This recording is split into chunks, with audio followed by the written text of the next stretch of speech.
London in the 17th century was a city teeming with life and complexity. By 1666, it was already an urban marvel of its time, a bustling hub of trade, culture, and society.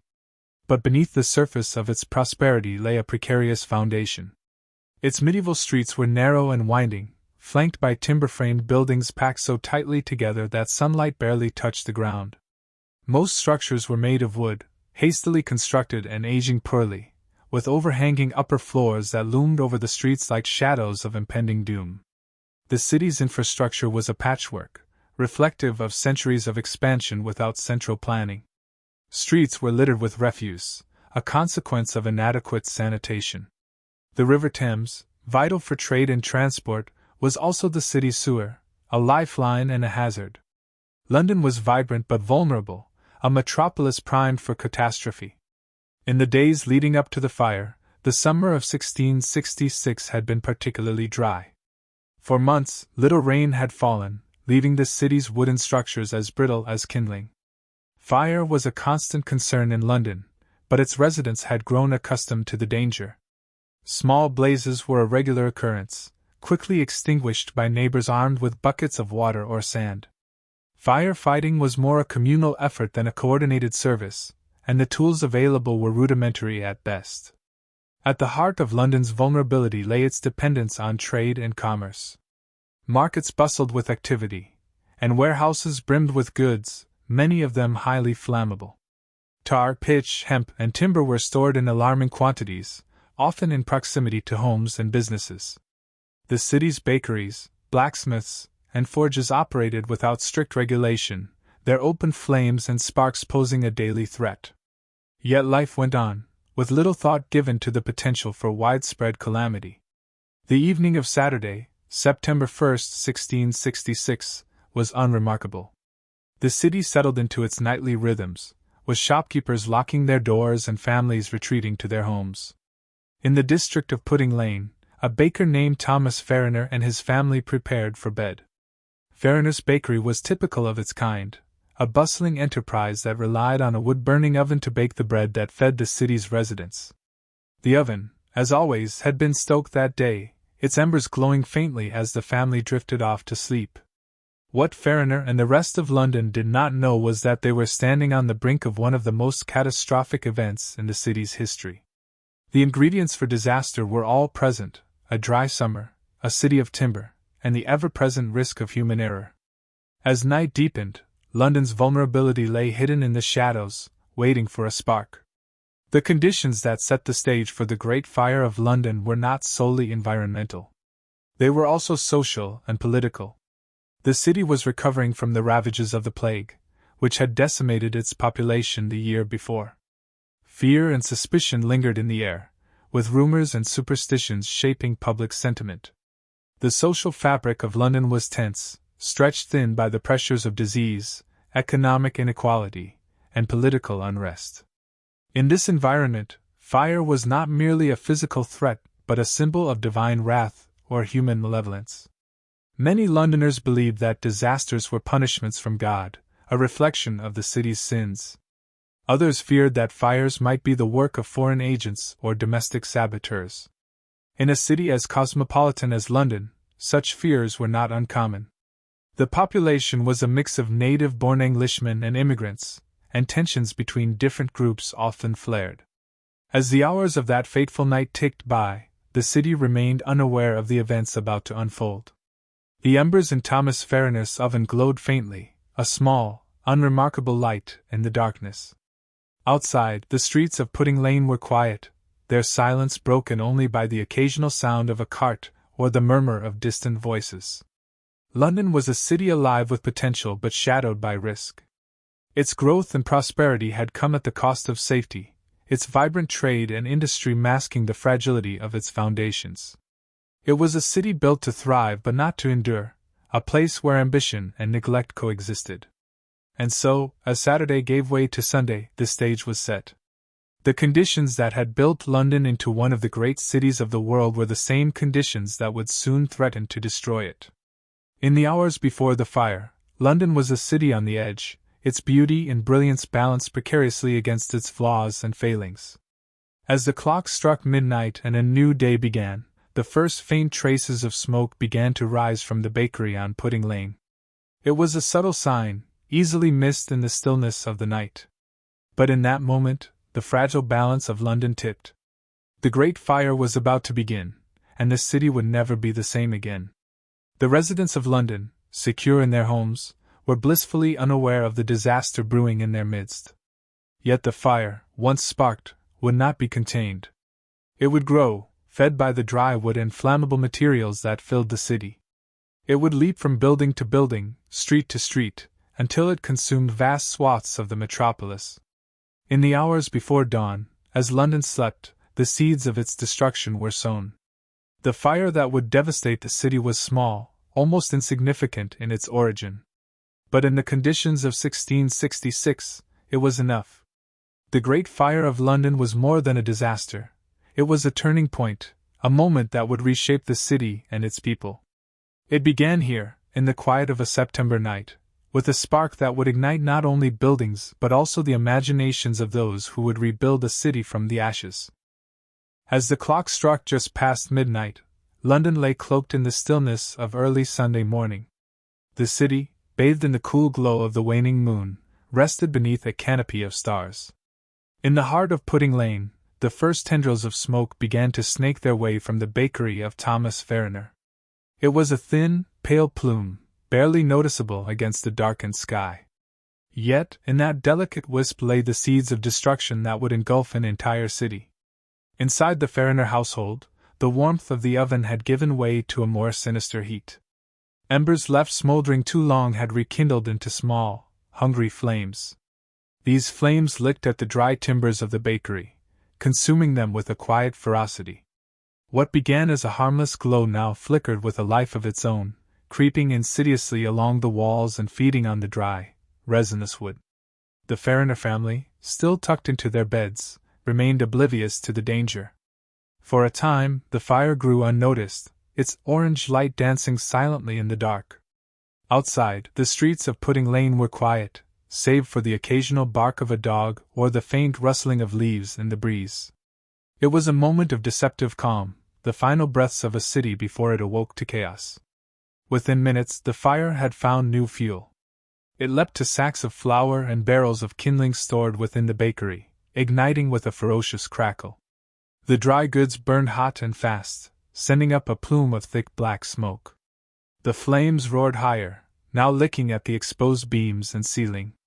The bakery became a furnace, and the heat radiated outward, warping the glass of windows and charring the walls. The heat roused Thomas Verner. Jolted awake, he stumbled into the bakery's main room, his senses overwhelmed by the acrid stench of smoke and the suffocating warmth. For a moment, he stood frozen, watching in horror as the flames devoured his livelihood. Panic set in as he realized the fire was spreading too fast to be contained. Verner rushed to wake his family. Together, they scrambled to escape, finding their usual exit blocked by the raging inferno.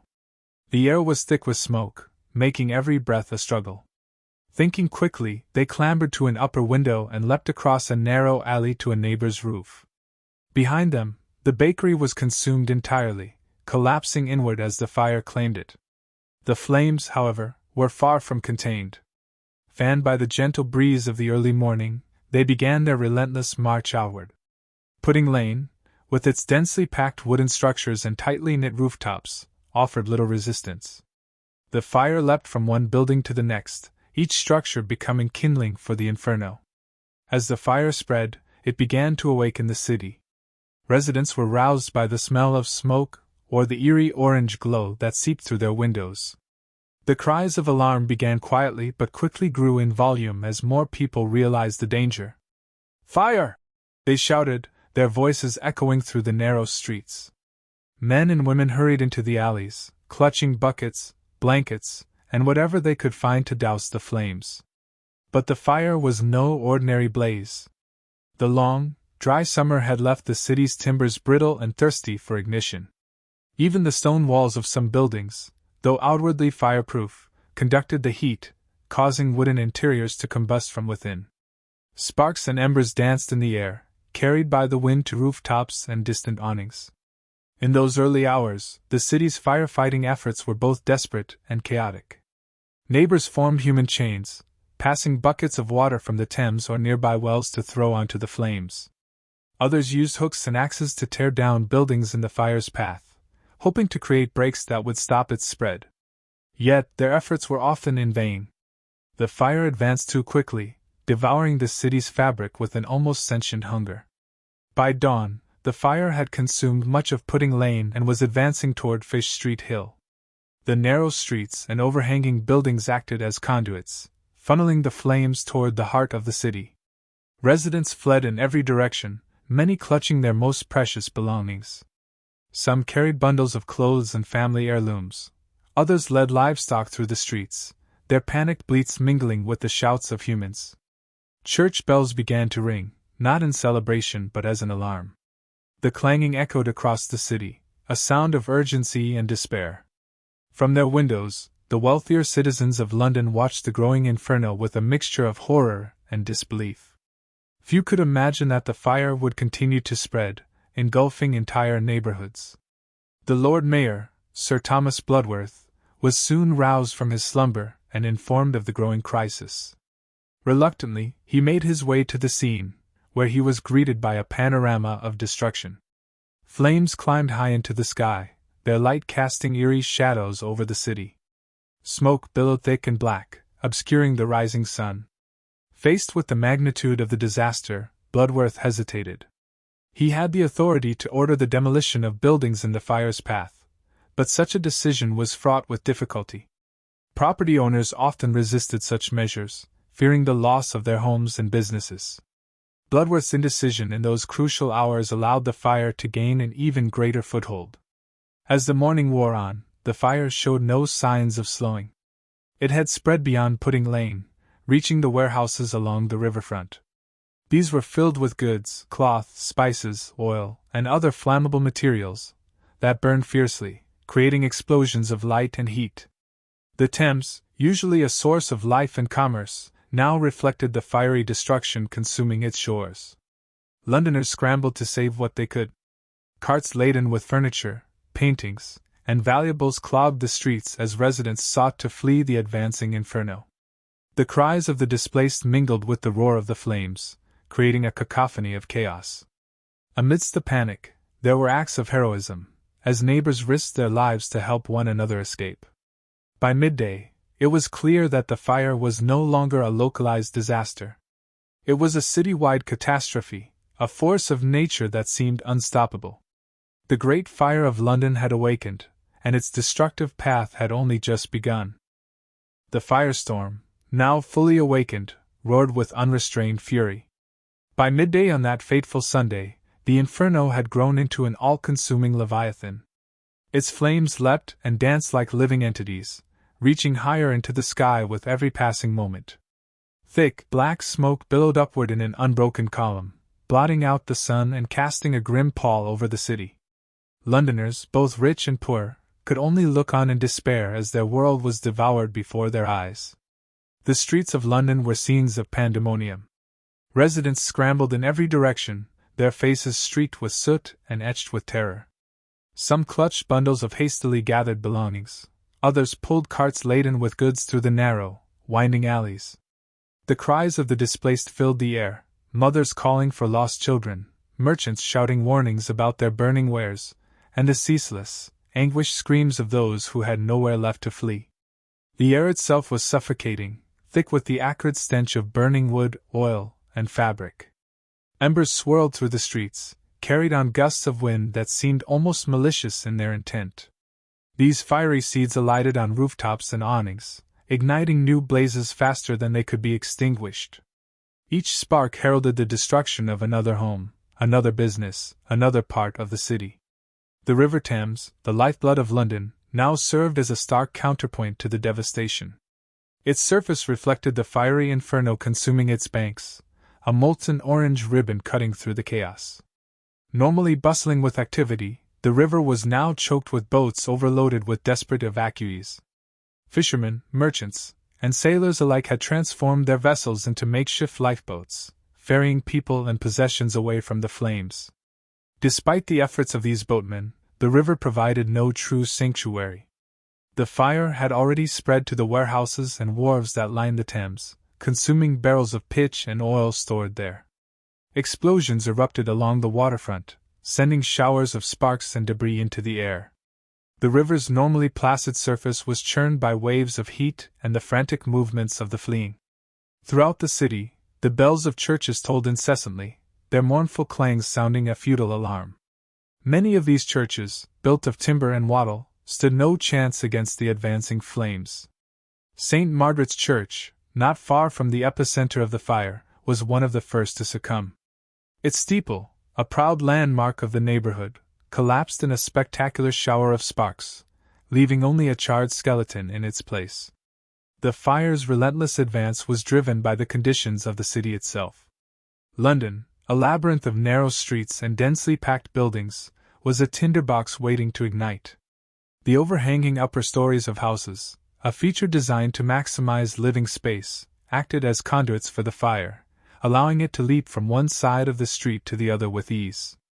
Adding to the chaos was the city's reliance on outdated firefighting methods. Water was drawn from wells in the Thames, but the rudimentary pumps and buckets used by the citizenry were no match for the inferno. The lack of an organized fire brigade left the task of firefighting to local residents, whose efforts were valiant but ultimately futile. Sir Thomas Bloodworth, the Lord Mayor, stood at the edge of the destruction, his face a mask of indecision. He had the power to order the demolition of buildings in the fire's path to create firebreaks, but such measures were fraught with legal and financial complications. Property owners were reluctant to see their homes destroyed, even in the face of such dire circumstances. Bloodworth's hesitation cost the city precious time, allowing the fire to spread unchecked. As the day wore on, the fire began to consume the wealthier districts of London. The homes of merchants and nobles, filled with fine furniture, tapestries, and imported goods, burned with an almost ironic brilliance. The possessions that had once symbolized their prosperity now served as fuel for the flames. Amidst the destruction, there were moments of humanity. Neighbors banded together to save one another, forming bucket brigades or helping the elderly and infirm to safety. Clergymen, too, played a crucial role, opening the doors of their churches to provide sanctuary for those fleeing the flames. However, as the fire advanced, even these sanctuaries became death traps, their timbers igniting with terrifying speed. One particularly harrowing moment occurred near St. Paul's Cathedral. The cathedral, a symbol of the city's spiritual and cultural identity, had stood for centuries as a beacon of stability. But now, it was directly in the fire's path. Crowds gathered in the surrounding streets, their faces illuminated by the approaching inferno. Many carried their belongings into the cathedral, believing its thick stone walls would provide protection. But St. Paul's was no match for the fire. Its wooden scaffolding, erected for renovations, caught alight, and the flames quickly spread to the roof. The lead tiles melted under the intense heat, cascading down in molten streams that set the surrounding streets ablaze. Within hours, the cathedral was reduced to a smoldering ruin, its once mighty dome collapsing in a cloud of ash and flame. By nightfall, the fire had engulfed much of central London. The city, normally alive with the sounds of commerce and conversation, was now a cacophony of destruction. The roar of the flames, the crash of collapsing buildings, and the cries of the displaced created a symphony of despair. For the city's residents, the night was a waking nightmare. Many sought refuge in the open fields outside the city walls, clustering together under the stars. From these vantage points, they could see the full extent of the devastation. The skyline of London, once dominated by steeples and rooftops, was now a jagged silhouette against a sea of flames. The Great Fire, it seemed, was an unstoppable force. It consumed everything in its path with a voracious appetite, leaving behind only ashes and ruins. Yet, even in the face of such overwhelming destruction, the spirit of London's people endured. They clung to the hope that, somehow, their city would rise again from the ashes. For now, however, all they could do was watch and wait as the inferno continued its relentless march. The inferno raged on into its second day with unrelenting fury. It was no longer a disaster confined to a neighborhood or a district, it had become a catastrophe of an unprecedented scale. The fire moved as if it were a living, thinking creature, defying attempts to stop it, outpacing any measure of control. The citizens of London, exhausted and desperate, watched as their world dissolved into flames, consumed by an elemental force that seemed beyond human comprehension. The streets were unrecognizable. Where bustling avenues once threaded through the city, there were now jagged paths filled with rubble, smoldering debris, and the glowing embers of homes, shops, and churches. The heat was unbearable, radiating outward in waves that seemed to blister the skin of those who ventured too close. Buildings crumbled under their own weight, their beams snapping with sharp, crackling reports that echoed like gunfire. The winds had become a cruel accomplice to the fire, shifting unpredictably and carrying the flames in unexpected directions. Embers rode these winds like messengers of destruction, landing on distant rooftops and igniting new fires far ahead of the main blaze. It was as if the city itself had turned against its inhabitants, offering up its timber, tar, and oil to feed the insatiable beast. Amidst the chaos, there were moments of desperate ingenuity. Firefighters, both professional and volunteer, worked tirelessly to halt the fire's advance. They dug trenches, formed bucket brigades, and soaked buildings with water in a bid to create fire breaks. Some wielded long hooks to pull down burning timbers, while others resorted to demolishing entire structures to create gaps in the fire's path. But for every victory won through their efforts, the fire found another avenue to exploit. The residents of London, too, fought in their own ways. Merchants rushed to save their wares, dragging barrels, sacks, and crates to the river or the open fields beyond the city walls.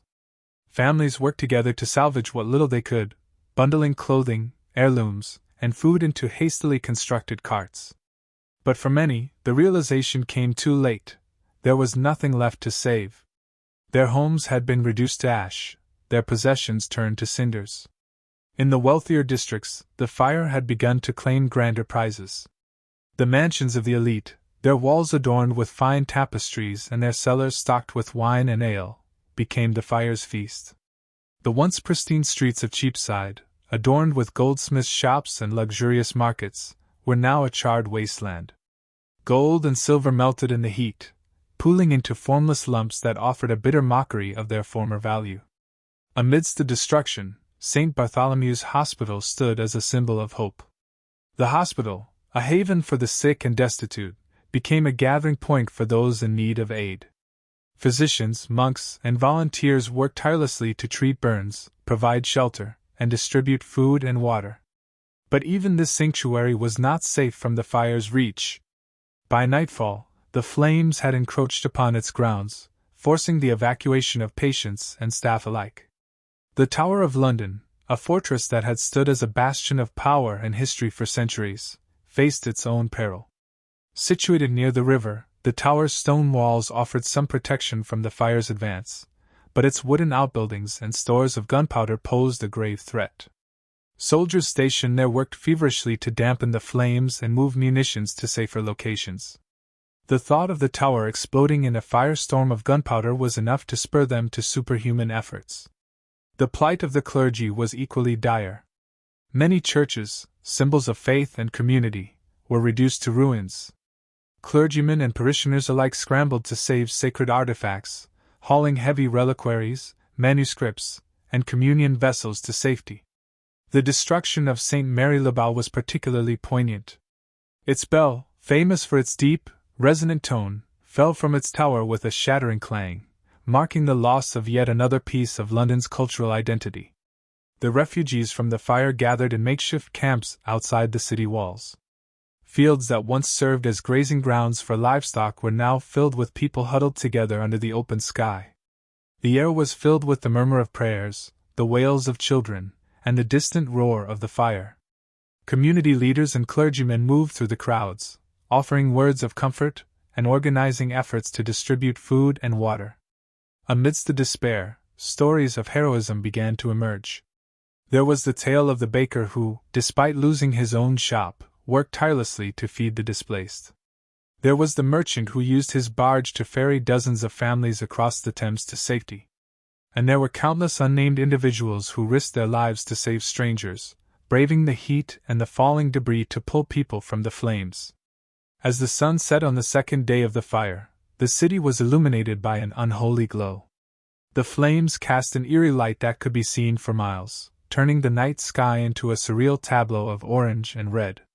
The fire showed no signs of slowing, its hunger unabated. But within the hearts of London's people, there remained a spark of resilience. Even as they watched their city burn, they began to speak of rebuilding. They spoke of new homes, stronger and safer than before. They spoke of communities united by shared loss and a determination to rise from the ashes. And they spoke of the lessons they would carry forward, ensuring that such a tragedy would never happen again. But for now, the fire continued its relentless advance, a force of nature that refused to be tamed. It consumed everything in its path, leaving behind a trail of destruction that would be remembered for generations. And yet, amidst the flames and the chaos, the spirit of London endured, unbroken and undiminished. The fire, now in its third day, showed no signs of abating. It consumed London with an insatiable hunger, spreading ever further into the city's heart. The smell of smoke and ash permeated the air, clinging to clothes and filling lungs with every breath. The desperation of the city's inhabitants had reached its zenith. The unrelenting flames had reduced much of London to a hellish wasteland. Citizens, driven by sheer will to survive, fought back against the blaze in every conceivable way.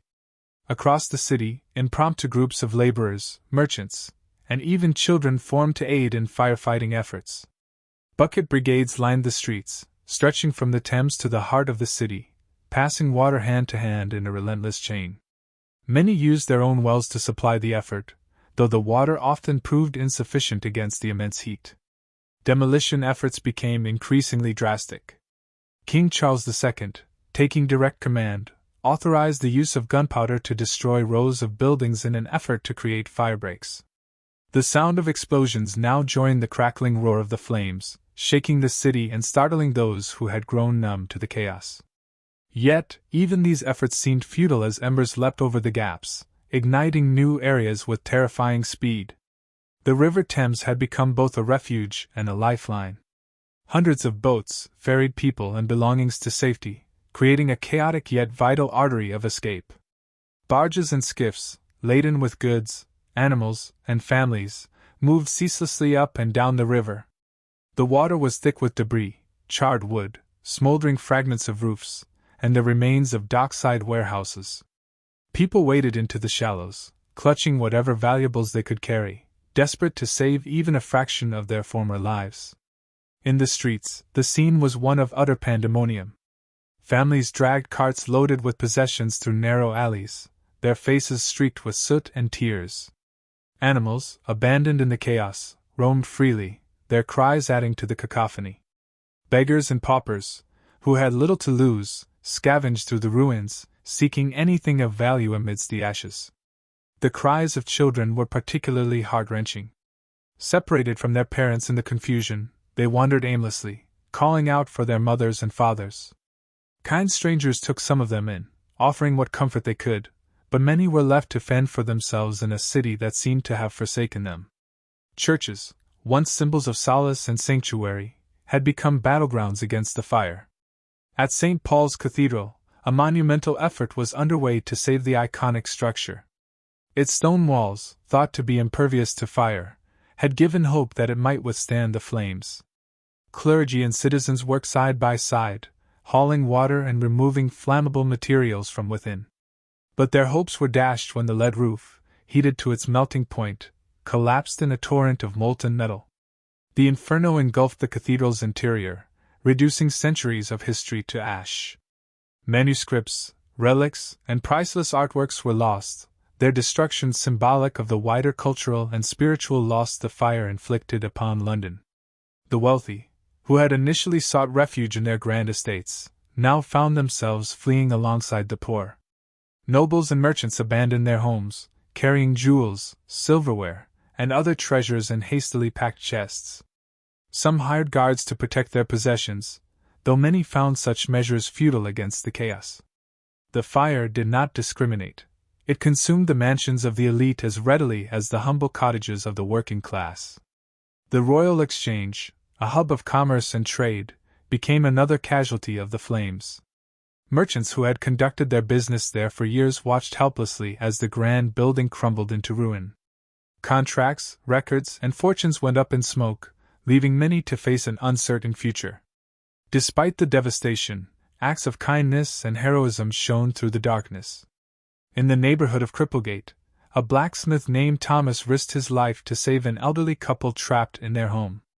With nothing but a wet cloth to shield his face, he braved the flames and carried them to safety, collapsing from exhaustion once they were out of harm's way. Elsewhere, a group of nuns from a nearby convent worked tirelessly to aid the displaced, distributing food and water and tending to the wounded.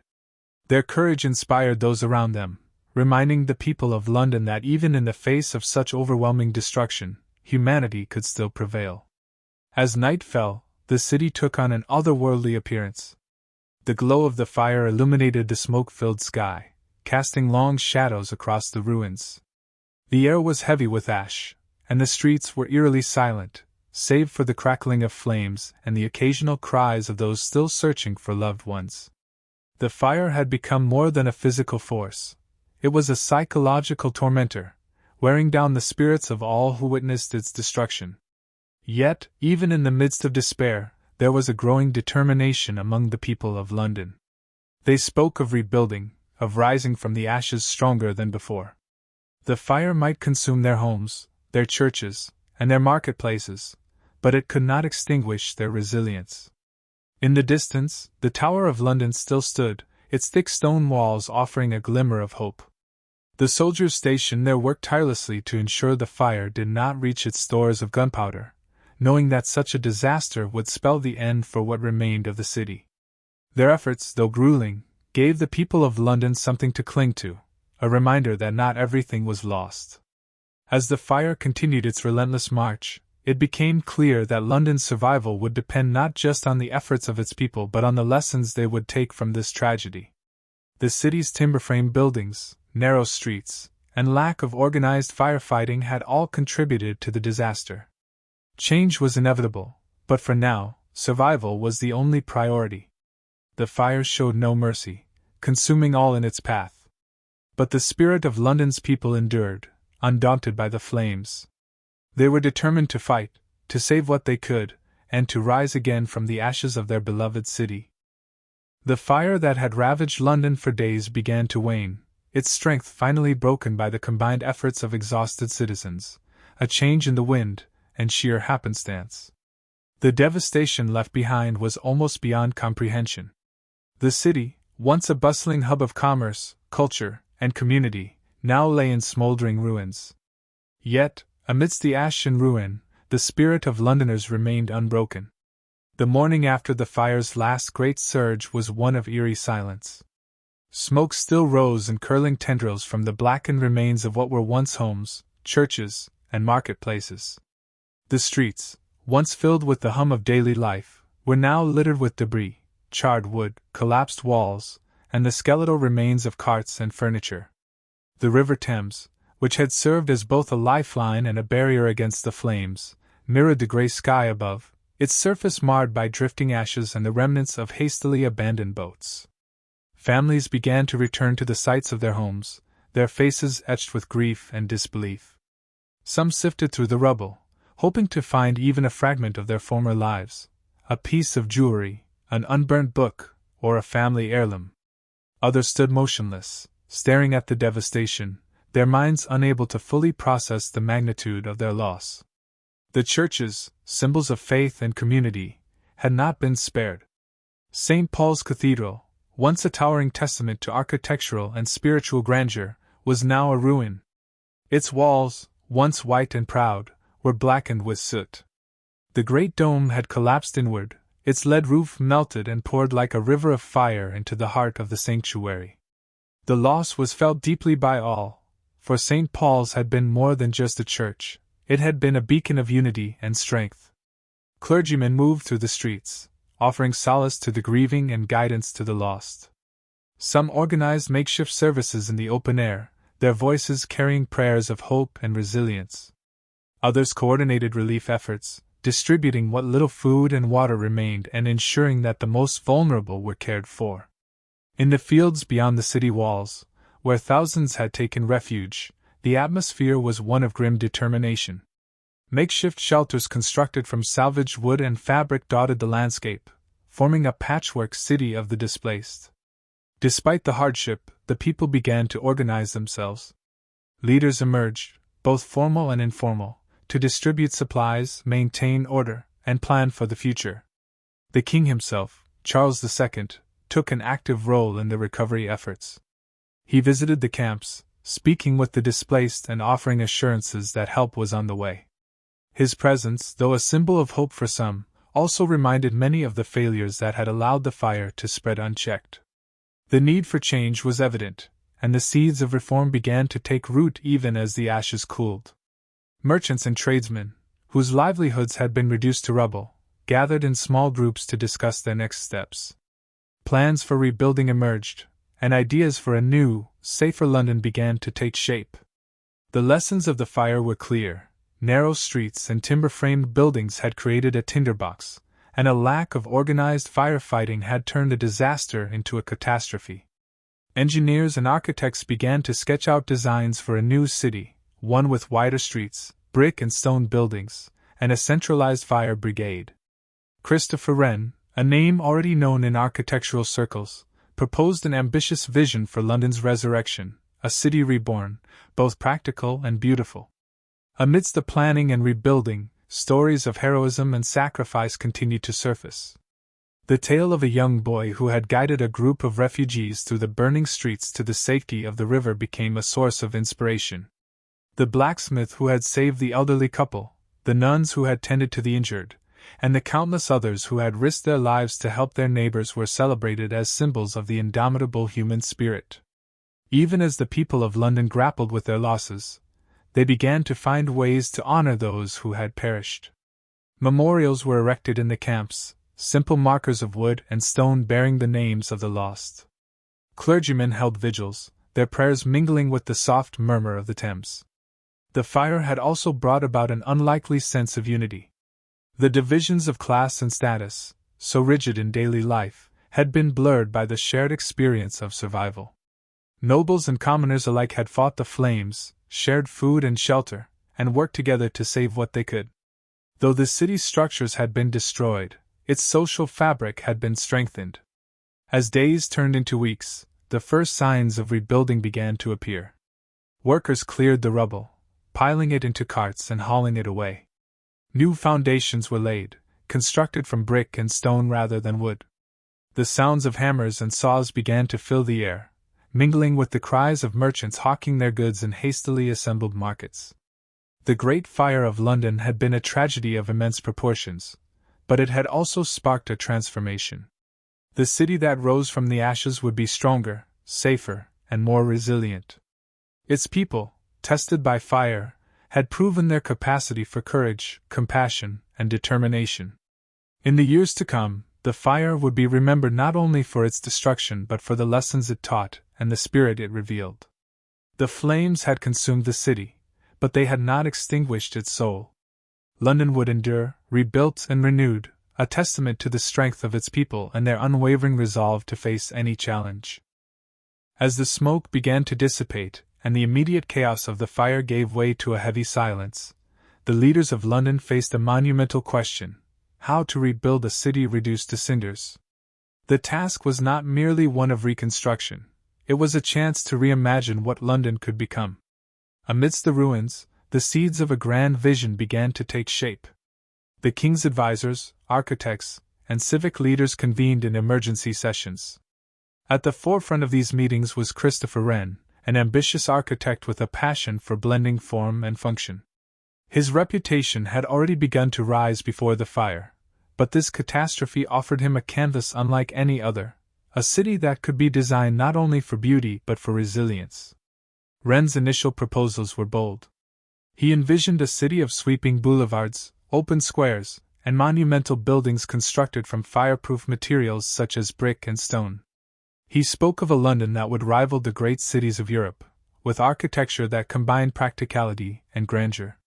His plans included wide streets to prevent the rapid spread of future fires, underground sewers to improve sanitation, and a centralized system for firefighting. But these ideas, as grand as they were, faced immediate challenges. The chaos of the fire had left land ownership in disarray. Without modern records, the boundaries of property had been consumed by the flames, leaving disputes and uncertainty in their wake. Many landowners, already reeling from the loss of their homes and livelihoods, resisted any plan that would further disrupt their lives. They wanted their properties restored as they had been, not reshaped into a new vision. Still, Wren was not alone in his ambition. Other architects and planners joined the discussion, each offering their own vision for London's resurrection. John Evelyn, a contemporary of Wren, also proposed a layout inspired by classical European cities, favoring symmetry and order. These debates highlighted a deeper tension: should the city cling to its past or embrace a bold new future? As these discussions unfolded, practical concerns loomed large. Resources were scarce, and rebuilding would require immense amounts of labor and materials. Brick kilns were fired up across the countryside, and quarries worked around the clock to produce the stone that would form the backbone of the new London. Timber, the material of the old city, was now viewed with suspicion, its flammability having contributed so greatly to the fire's devastation. King Charles II played a pivotal role during this time. He understood the importance of swift action, both to restore the city's economy and to maintain public morale. The king issued proclamations encouraging the use of fire-resistant materials and providing guidelines for safer construction. He also called for the creation of a professional fire brigade, recognizing that the haphazard response to the Great Fire had exacerbated its destruction. Despite the enormity of the task, progress was made. The rebuilding began not with grand monuments but with essential infrastructure. Markets were re-established, providing a vital lifeline for commerce and food distribution. Temporary housing sprang up to shelter the displaced, while churches and civic buildings were prioritized for reconstruction to restore a sense of community and order. Wren's crowning vision was St. Paul's Cathedral, which he vowed to rebuild not as it had been, but as a symbol of London's resilience and renewal. The old cathedral had been a Gothic masterpiece, but Wren's design embraced the classical influences of the Renaissance. The new St. Paul's would feature a magnificent dome, a structure that would dominate the skyline and serve as a beacon of hope for generations to come. The debates and planning sessions extended far beyond architectural blueprints. The fire had exposed deeper issues within the city: inequality, overcrowding, and inadequate infrastructure. The rebuilding offered an opportunity to address these problems, though not everyone agreed on the solutions. Merchants demanded swift restoration to resume their businesses, while reformers saw the fire as a chance to create a more equitable city.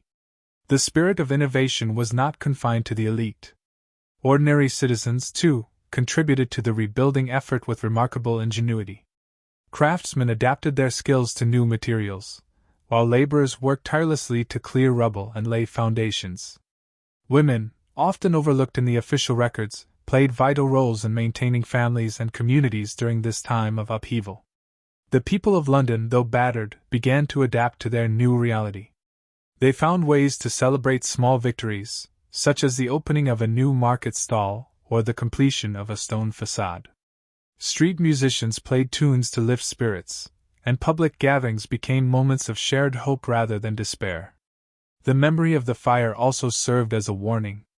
Laws were enacted to ensure wider streets and safer building practices, and the city began to adopt more organized systems for responding to emergencies.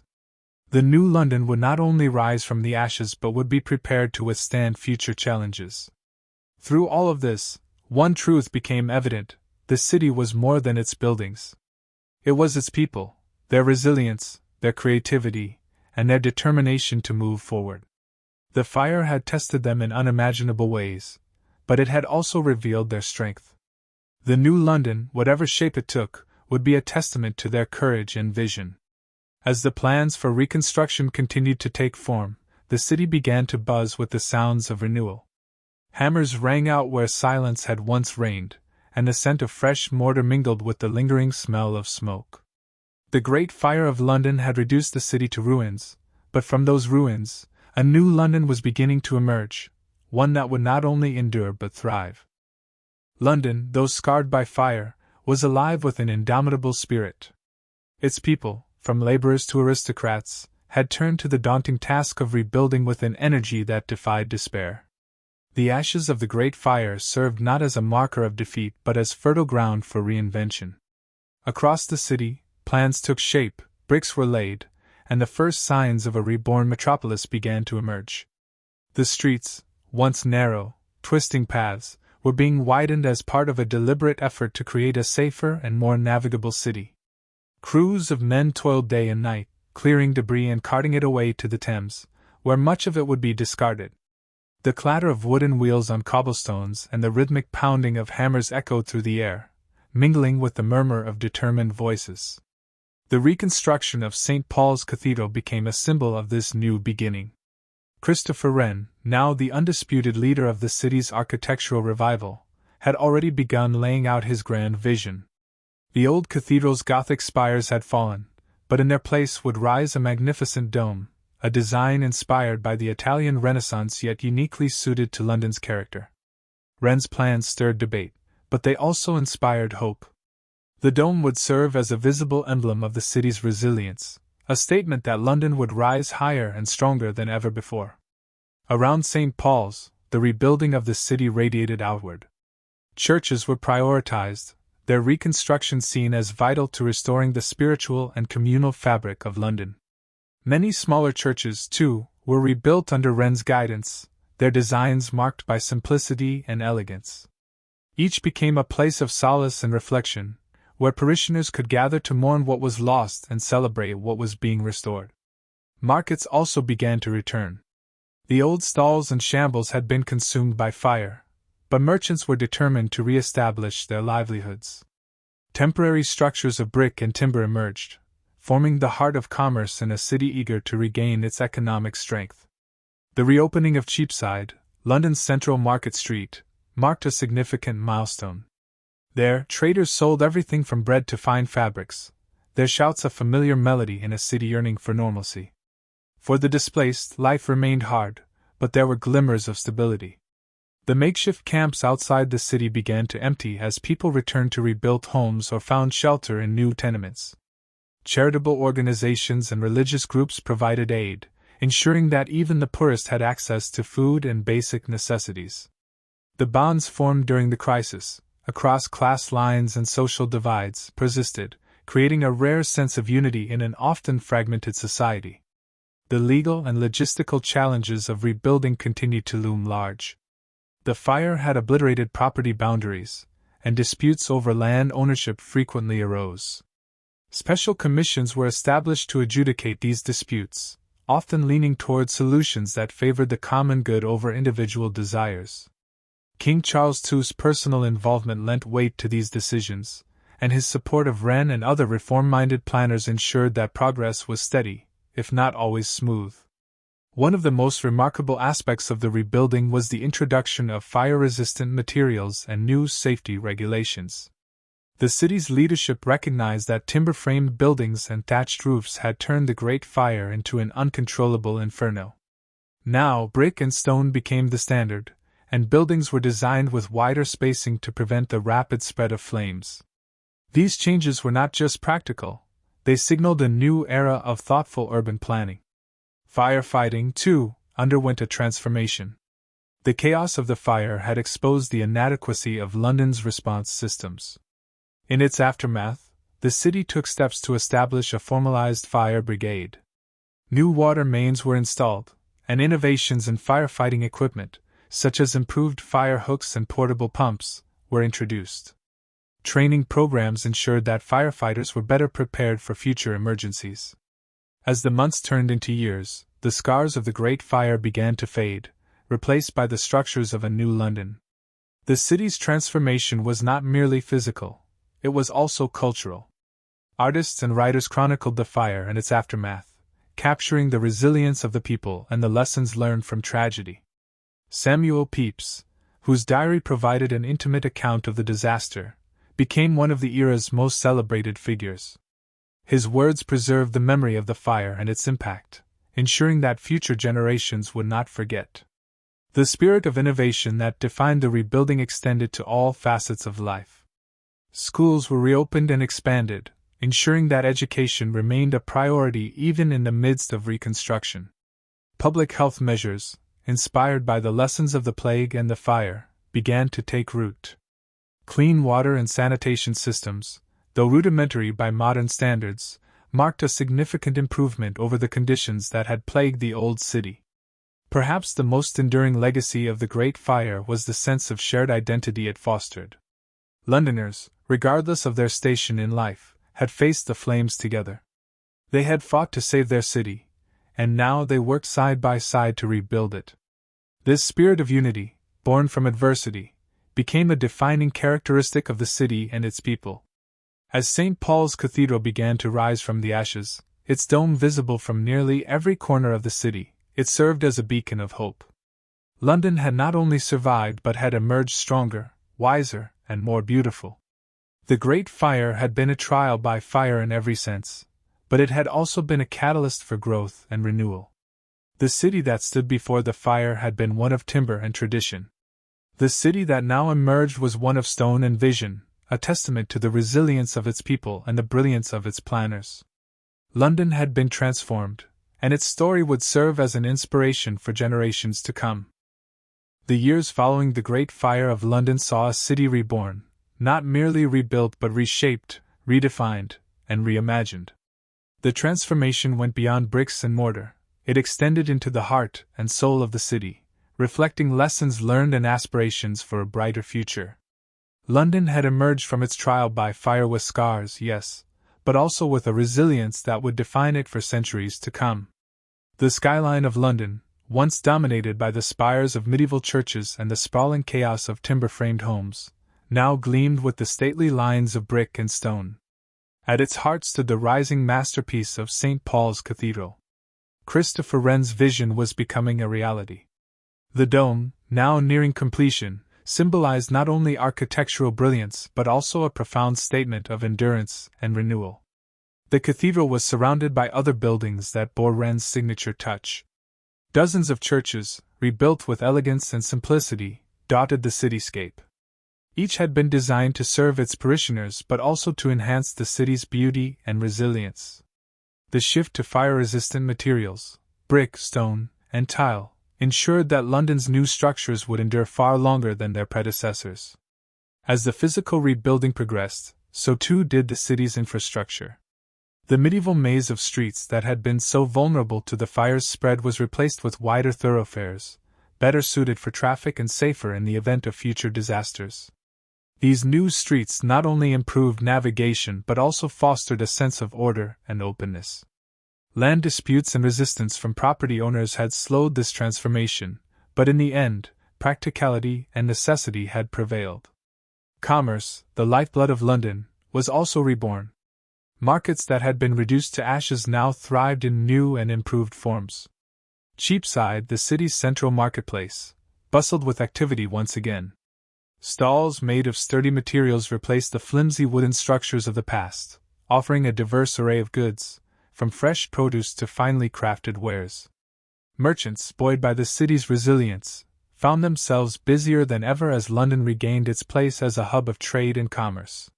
For the people of London, life in the post-fire city was a mix of continuity and change. Daily routines resumed, yet there was a palpable sense that the city was not the same. The fire had united Londoners in ways previously unimaginable. Communities had been reshaped, with neighbors forging bonds in the face of shared adversity. This spirit of unity, born from catastrophe, persisted long after the rebuilding was complete. The transformation of London's governance also played a crucial role in the city's revival. The fire had exposed the inadequacies of existing systems, prompting reforms that would shape the city for generations. The establishment of a professional fire brigade ensured that London would never again face such devastation unprepared. Laws mandating the use of fire-resistant materials and improved urban planning standards became permanent fixtures of the city's regulatory framework. King Charles II remained a key figure during this period of reconstruction. His leadership, though at times criticized, had been instrumental in steering the city through its darkest hour. The king's commitment to rebuilding not only reflected his duty as a monarch but also his understanding of the fire's symbolic and practical implications. London's restoration was a statement to the world. England's capital was resilient, prosperous, and unbowed. Beyond the physical and political changes, the Great Fire left an indelible mark on the culture of London. Writers, artists, and thinkers of the time grappled with the meaning of the catastrophe. The diarist Samuel Pepys, whose vivid accounts of the fire and its aftermath captured the imagination of readers, became a chronicler of resilience and rebirth. His writings, along with those of others, ensured that the story of the fire and its lessons would not be forgotten. London's churches, rebuilt under Wren's direction, also reflected this cultural shift. They became centers not only of worship but also of community and reflection. Their designs, inspired by classical architecture, combined functionality with beauty. The sound of church bells ringing once again filled the air, a poignant reminder of the city's recovery.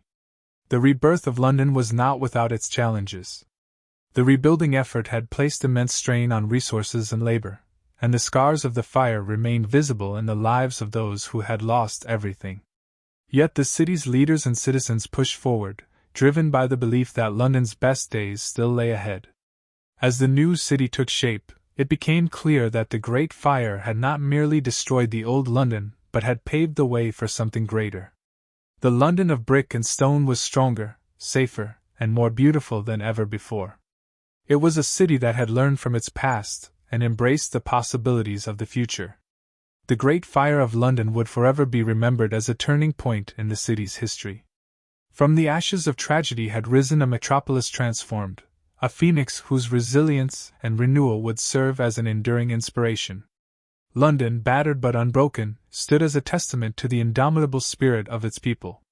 It was a city that had not only survived but had flourished, proving that even in the face of immense destruction, hope and determination could build something extraordinary. Years had passed since the Great Fire had ravaged London, and the city had not only been rebuilt but had become a model of urban resilience. Its transformation was not just in its architecture and infrastructure, but in the very soul of its people. London had risen from the ashes, a phoenix reborn, stronger, safer, and more advanced in its designs and governance than ever before. What once seemed like a devastating calamity had ultimately become a catalyst for an evolution that would shape the city for generations. The new London was defined by order and structure, elements that were once alien to the crowded, disorganized streets that had marked the city before the fire. The restoration had created a city with a new sense of purpose. It was a place where the lessons learned from the fire shaped not only the physical form of the city but also the culture, politics, and ambitions of its people. As the years passed, it was clear that the fire had altered the very fabric of the city. Londoners, though still marked by the loss and trauma, had developed a new sense of pride. The streets were safer, the buildings more resilient, and the skyline, dominated by the awe-inspiring dome of St. Paul's Cathedral, became a powerful symbol of the city's recovery and strength. The church, designed by Christopher Wren, stood as an emblem not only of faith but also of the city's capacity to rebuild from catastrophe. Its majestic dome reached towards the sky, a beacon that reminded everyone of London's rebirth. With its new design came a new identity. London was no longer a medieval city dominated by the old ways of construction and governance. The fire had acted as a crucible, refining the city and forcing it to adapt to modern ideas. Urban planning was no longer an afterthought but a key focus. Wide streets replaced the narrow alleys that once made the city vulnerable to fire. New building codes were enforced, ensuring that materials like timber, which had once contributed to the spread of the flames, would no longer be the foundation of the city's homes and businesses. Brick and stone replaced wood, and fireproof roofs were introduced, reducing the risk of future fires. As a result of these innovations, London became one of the most advanced cities in Europe. The fire had proved the need for regulation, and new building codes, fire brigades, and sanitation standards were put into place to ensure that the city would be better prepared for future emergencies. The city government also saw the need to regulate the behavior of its residents, and public health, safety, and fire prevention laws became vital to the reconstruction effort. London also saw the establishment of new public services, including the professionalization of firefighting. The previous chaotic and disorganized fire brigades were replaced by more systematic and trained teams. With the establishment of public firefighting brigades, the city no longer relied on makeshift efforts to control blazes. The creation of water mains that reached into the heart of the city meant that fire hoses and pumps could now be used to fight fires efficiently. These advancements in firefighting, sanitation, and infrastructure set a standard that would be adopted by other cities in Europe. The rebuilding process was far from perfect, however. For many who had lost everything, the struggle to regain stability was ongoing. The homeless and displaced, often left with nothing but the clothes on their backs, faced an uphill battle. But the charity of London's residents, combined with aid from the Crown and the Church, allowed many to find shelter. Those who could afford it rebuilt their homes, while others lived in temporary housing, waiting for the day they could return to a permanent structure. The fire had not only destroyed buildings but also personal histories. The records of many businesses, trades, and individuals were lost in the flames, making it difficult for some to resume their livelihoods. Yet, for others, the fire offered a new start, a clean slate to rebuild their lives and fortunes.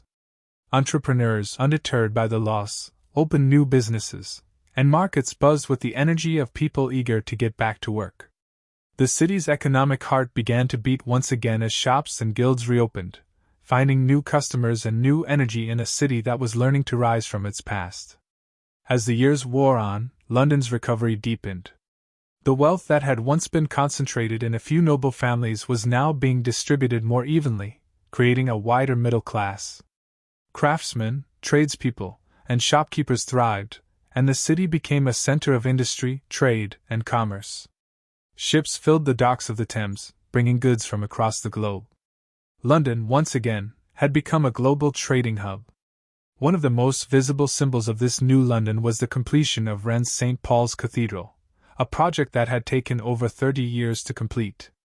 When the cathedral's dome was finally crowned with its lantern, the skyline of London was forever changed.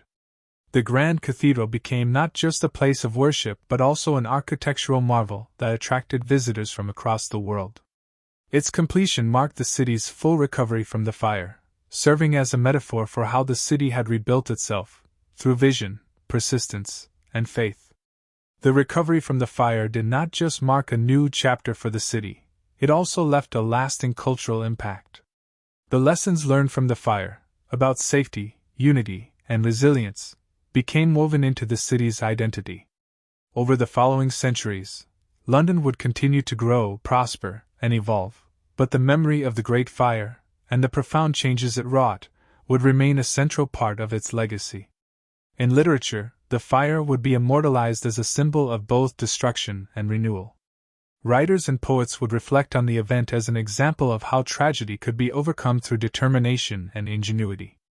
The fire was a catalyst for change, a reminder that even in the face of devastation, there is always the potential for rebirth. The Great Fire of London's legacy was not just in the buildings it destroyed or the lives it claimed, but in the rebirth it sparked.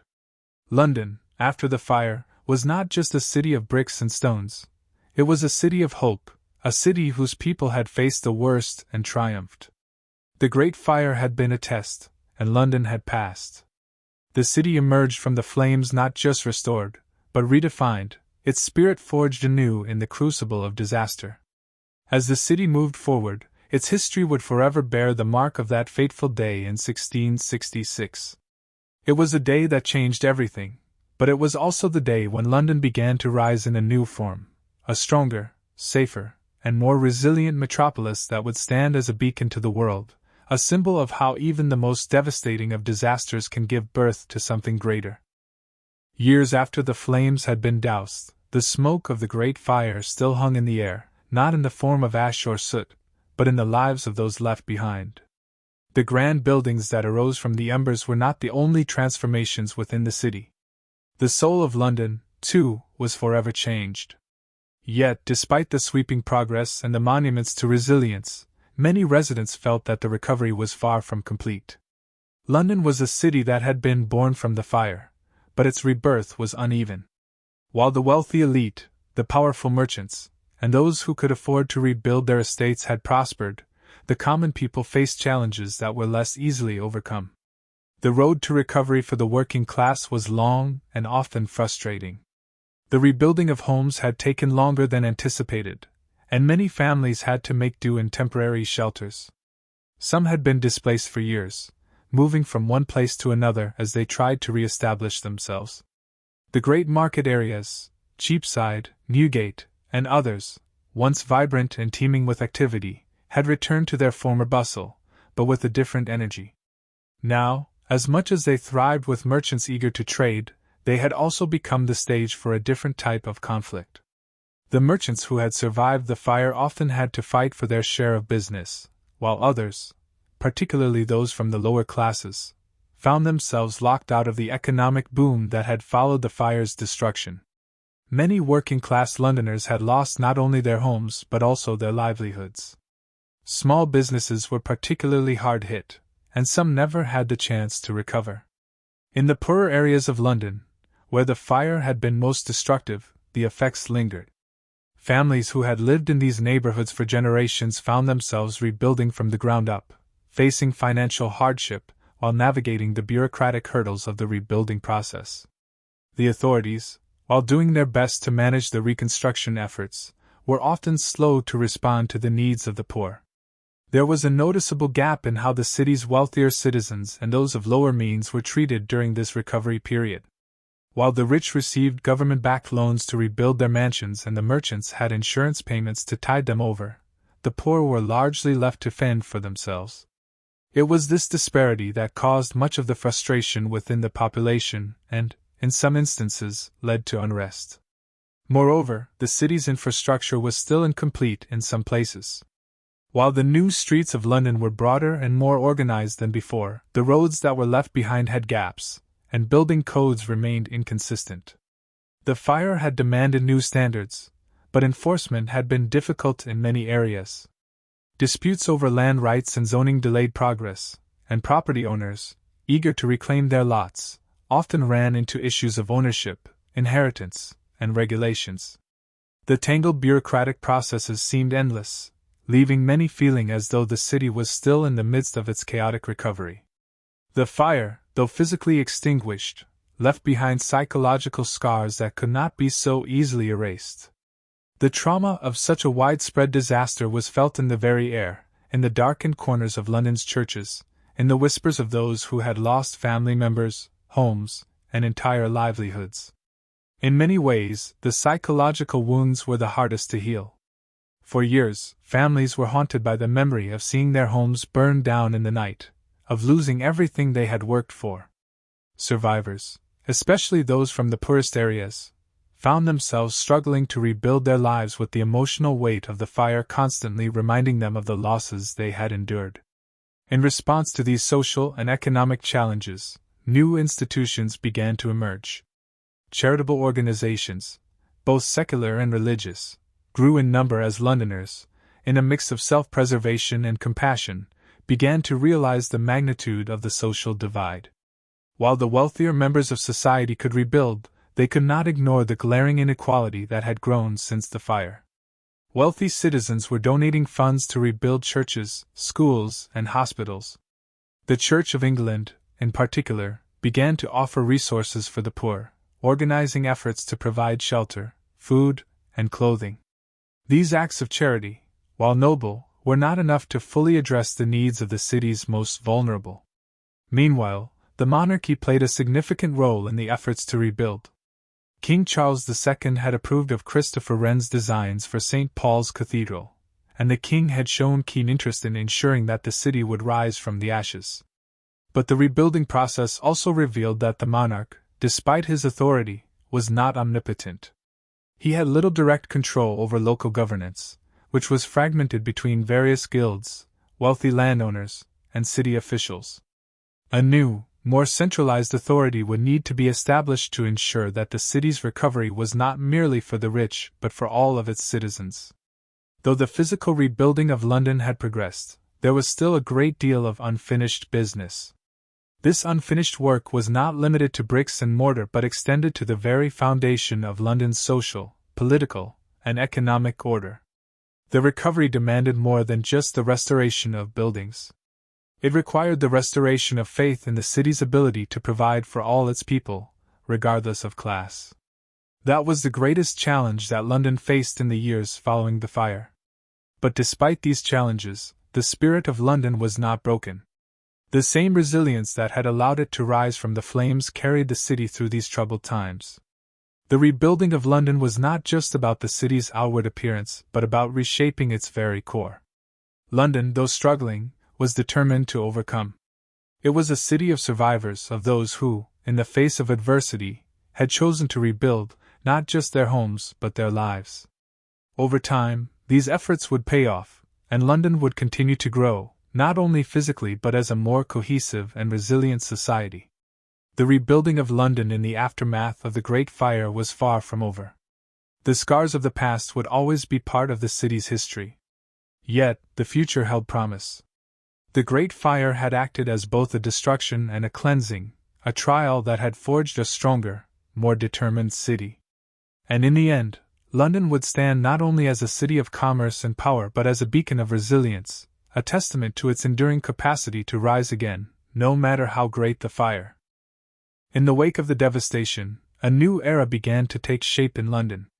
The Great Fire of 1666 had leveled much of the city, but it had also given birth to a fresh vision of what London could become. The rebuilding was not only about repairing the damage to buildings, it was about reshaping the very identity of the city. In the years following the fire, the streets, squares, churches, and marketplaces were reimagined. London was no longer just the old medieval city it once was. It was now being rebuilt with a new order, new architectural styles, and a forward-thinking approach to urban planning that would influence future generations. The most notable of these changes was the transformation of the city's architecture. The towering stone buildings that had lined the streets before the fire had been vulnerable to the flames, but the new structures would be built with more fire-resistant materials. Brick and stone would become the dominant building materials, ensuring that the risk of a fire spreading through the heart of the city would be dramatically reduced. The iconic, sweeping streets that had been a feature of medieval London were replaced with wider avenues designed to allow for better ventilation and to make the spread of any future fire less likely. Christopher Wren, the celebrated architect, became the symbol of this new age. He had been commissioned by King Charles II to redesign St. Paul's Cathedral, which had been destroyed in the fire.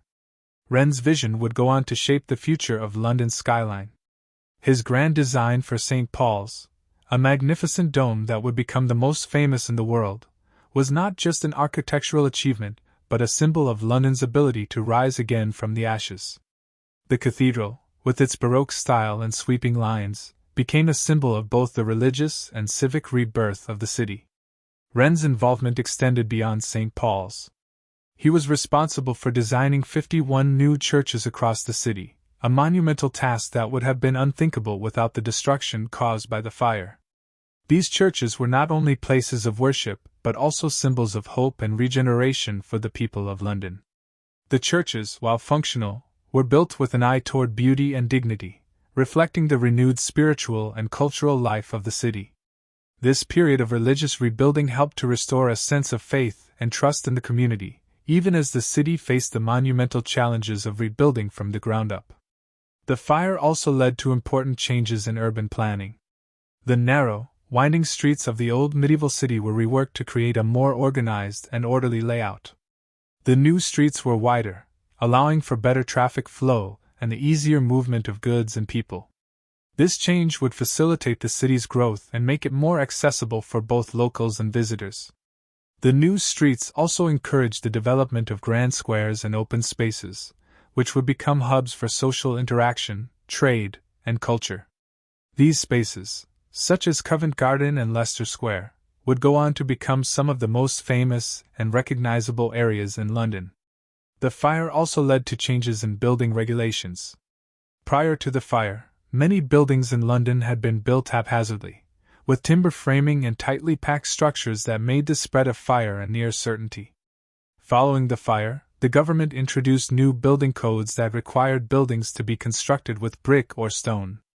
These codes would continue to evolve over the centuries, creating a more modern and safer city. The rebuilding effort also led to the development of London's first fire insurance companies, which were founded in the wake of the fire. These companies were the forerunners of the modern insurance industry, and they played a key role in ensuring that the citizens of London would have financial support if disaster struck again. Beyond the physical rebuilding, the Great Fire of London left a lasting mark on the collective psyche of the city's people. The memory of the fire became a part of London's identity, a reminder of the fragility of life and the power of nature. But it also became a symbol of resilience, a testament to the city's ability to recover from the greatest disaster in its history. The fire taught Londoners the value of community, of working together to rebuild what had been lost, and of the importance of planning for the future. In the centuries that followed, the fire's legacy would continue to shape the development of London. The city's landscape was forever altered by the wide streets, new buildings, and bold designs of the post-fire era.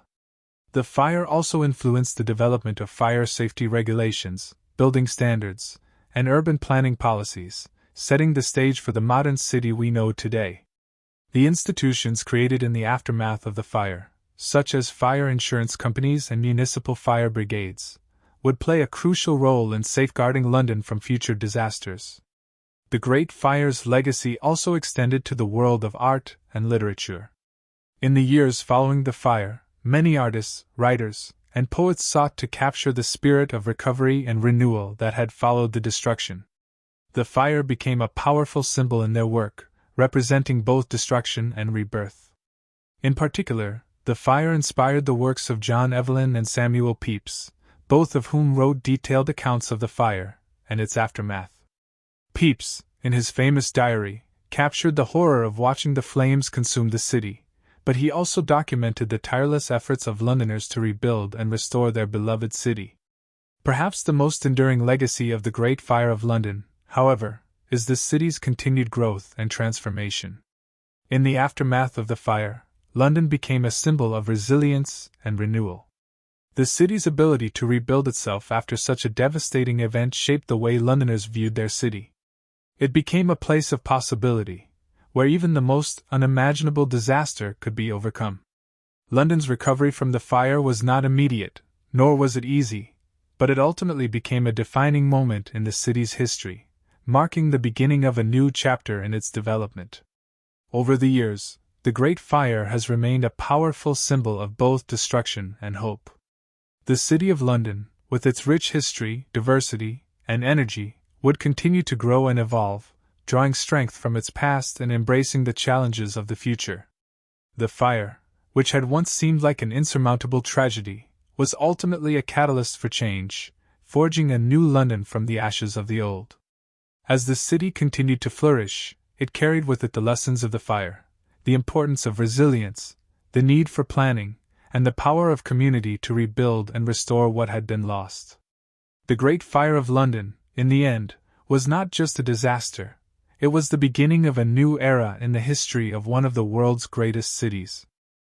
As the charred remnants of the old city faded into memory, the new London began to emerge from the ashes. It was not only rebuilt physically but transformed in ways that would shape the trajectory of the city for generations to come. The Great Fire of 1666 had tested the resilience of London and its people, but it had also laid the groundwork for a new urban landscape that would become one of the most influential cities in the world. London's recovery was, in many ways, a tale of two cities. There were the grand plans of urban renewal for the elite, and then there was the reality of the lives of those who had to rebuild from the ground up, often with nothing but their will to survive. While the wealthier classes saw their estates and mansions rise from the rubble, the common folk were left to rebuild their humble abodes with whatever resources they could find. In the years following the fire, a marked distinction began to appear between those who had been able to rebuild and those who still lived in temporary conditions. Yet, even in these disparities, there was a glimmer of hope, a sense that London was once again on the path to greatness. The most obvious transformation came in the form of the city's infrastructure. The narrow, chaotic streets that had been a hallmark of medieval London had now been replaced by wider, more organized thoroughfares. These streets, designed to be more fire-resistant and to promote the free flow of traffic, were a clear break from the congested, labyrinthine roads that had characterized London before the fire. The new streets allowed for greater mobility and contributed to a more efficient city that could accommodate the growing population. London's new urban design was influenced by contemporary trends in European city planning, incorporating ideas of symmetry and order that would later become the hallmark of modern cities around the world. One of the most significant changes in the wake of the fire was the redesign of the city's public spaces. Where once there had been tight, overcrowded marketplaces, now there were open squares, wide boulevards, and grand avenues. These spaces, though initially intended to help with the flow of traffic and to reduce the risk of fire, also became social and cultural hubs. They provided room for the growing commerce of the city but also allowed for recreation, conversation, and the exchange of ideas. The introduction of these new public spaces marked a shift in the social fabric of London, encouraging interaction between people from different walks of life. The elite, the merchants, and the common folk found themselves sharing spaces in a way they never had before. The most lasting impact of the fire, however, was felt in the realm of architecture. The old wooden buildings that had once defined the city had given way to sturdy stone and brick structures. London was being rebuilt with a sense of permanence and resilience, but the fire also offered an opportunity for innovation in design. The architectural renaissance that followed the fire was driven by a desire to create not only fireproof buildings but also to embrace new aesthetics that would reflect the spirit of the age. Architects, led by figures like Christopher Wren, began to reimagine the city's skyline, designing churches, public buildings, and private estates with sweeping curves, classical facades, and grandiose domes. The most iconic of these projects was St. Paul's Cathedral, whose towering dome became the symbol of London's rebirth. St. Paul's was not just a cathedral but a testament to the city's ability to rise from the ashes of its past. It was a symbol of resilience, of faith, and of the power of human ingenuity. Yet, for all the progress that was made, there were still significant challenges to be faced. One of the most pressing issues was the sheer scale of the reconstruction. While some of the wealthiest Londoners had the resources to rebuild quickly, the city's poorer residents struggled. Many had lost everything in the fire, and rebuilding their homes and businesses was a slow and arduous process. The government, in its efforts to address the devastation, implemented a series of policies to aid the rebuilding effort. However, these measures were often inadequate, and many of the city's working class had to rely on their own resourcefulness to make a living. Some managed to scrape by through trade, while others found temporary work in the construction of the city itself. The fire had also led to an influx of people into London, both from the surrounding countryside and from abroad. Many saw the rebuilding of the city as an opportunity for a fresh start, a chance to stake a claim in a city on the rise. This created new challenges in terms of housing and employment. As the population grew, so did the demand for housing, which led to overcrowded conditions in some areas. This influx of new residents also contributed to the expansion of London beyond its original boundaries. New neighborhoods began to sprout up on the outskirts of the city, and areas once considered rural were now being incorporated into the expanding urban center. These neighborhoods were often built quickly and without the same level of planning or regulation that had been applied to the city center, leading to uneven development in some parts of London. Despite these challenges, the growth of London continued at a rapid pace. The city's economy, once severely crippled by the fire, began to recover thanks to the expansion of trade and commerce.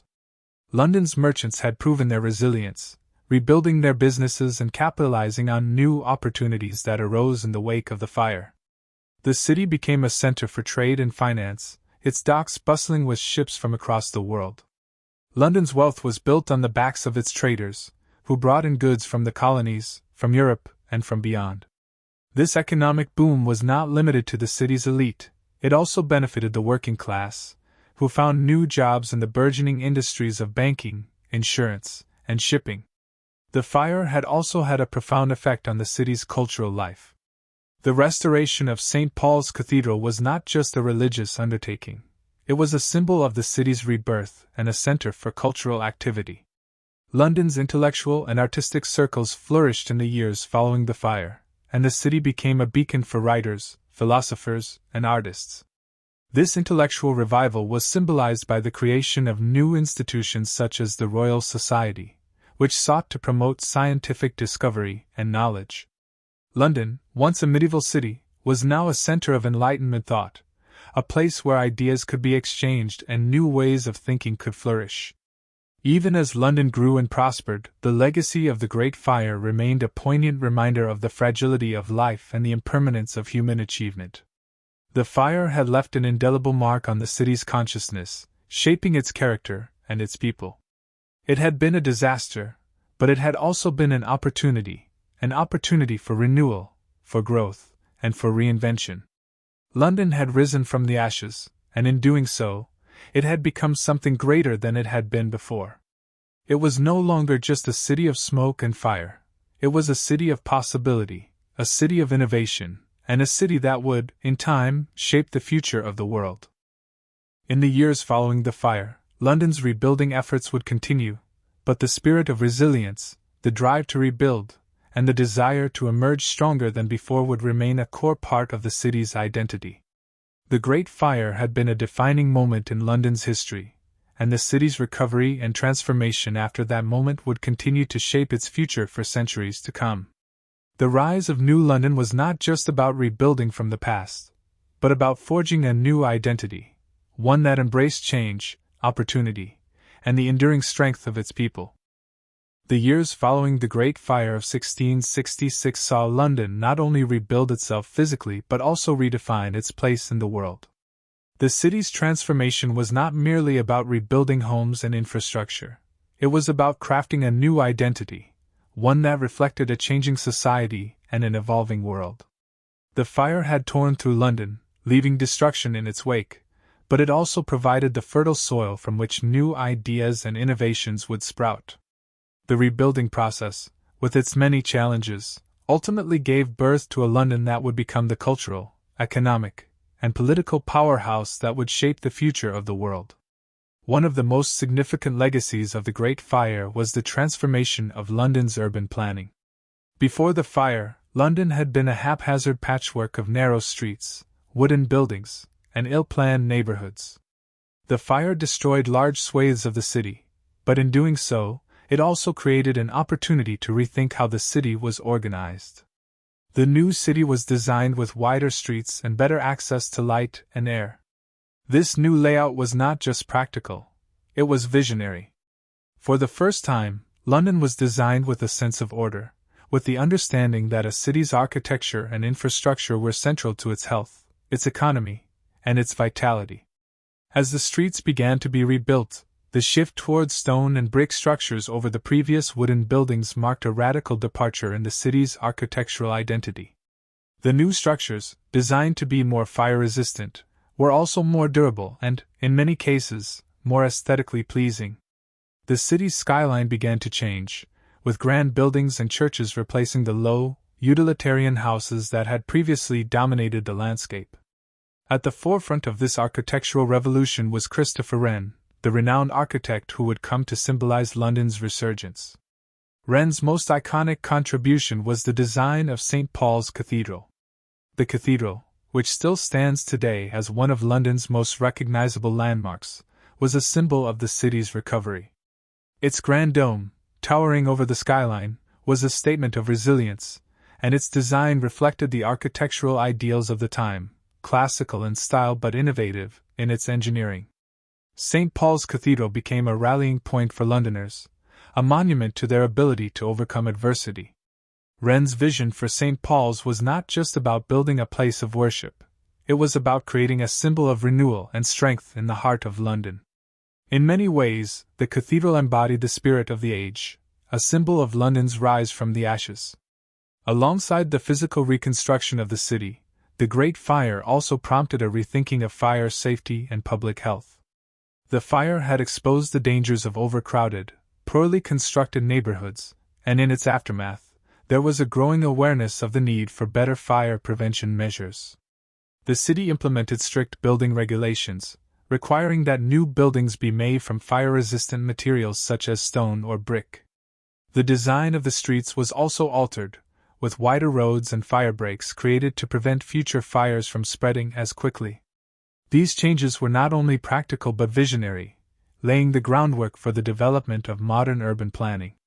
In this way, the fire, while devastating, had catalyzed a transformation in the way London was built and managed. The city's economic recovery also played a significant role in shaping its post-fire identity. The destruction of so much property and infrastructure had initially disrupted trade and commerce, but London's resilience shone through. The merchants, tradesmen, and workers who had been devastated by the fire rallied together, and the city's economy began to recover rapidly. London's position as a trading hub was not just restored, it was strengthened. The city's docks, which had been severely damaged, were rebuilt and expanded, making London an even more important center for trade and commerce. The growing trade routes to the colonies in the Americas, Africa, and Asia began to fuel the expansion of the British Empire, and London quickly became the financial heart of the empire. The rise of London as a global financial center was also spurred by the establishment of institutions like the Royal Exchange and the Bank of England. These institutions, which were founded in the years following the fire, played a critical role in shaping the city's financial system. The Bank of England, founded in 1694, became one of the most important financial institutions in the world, and its creation marked the beginning of London's dominance in global finance. The Royal Exchange, established earlier in the 16th century but given new prominence after the fire, became the focal point of London's commercial activity, attracting merchants, traders, and investors from across the world. London's financial infrastructure was being transformed into one that would dominate the global economy for centuries to come.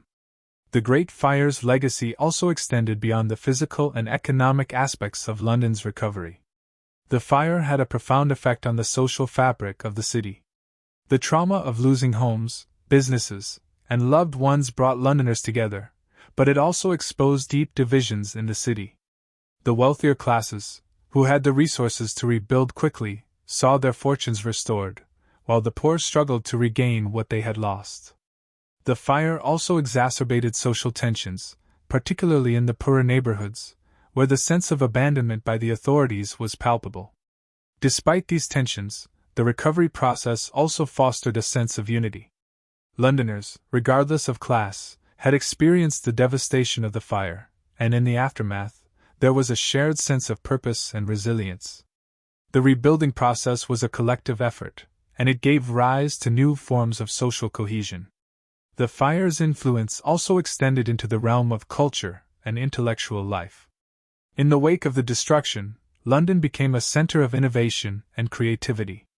The intellectual atmosphere that emerged in the years following the fire was shaped by the broader European Enlightenment, and London became a hub for thinkers, writers, and artists.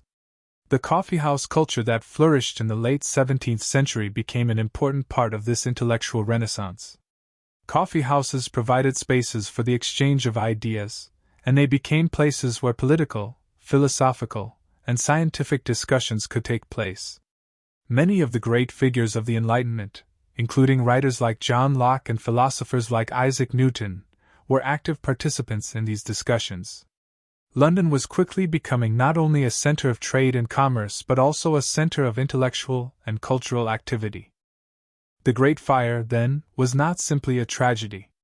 It was a turning point in London's history, one that reshaped the city in profound ways.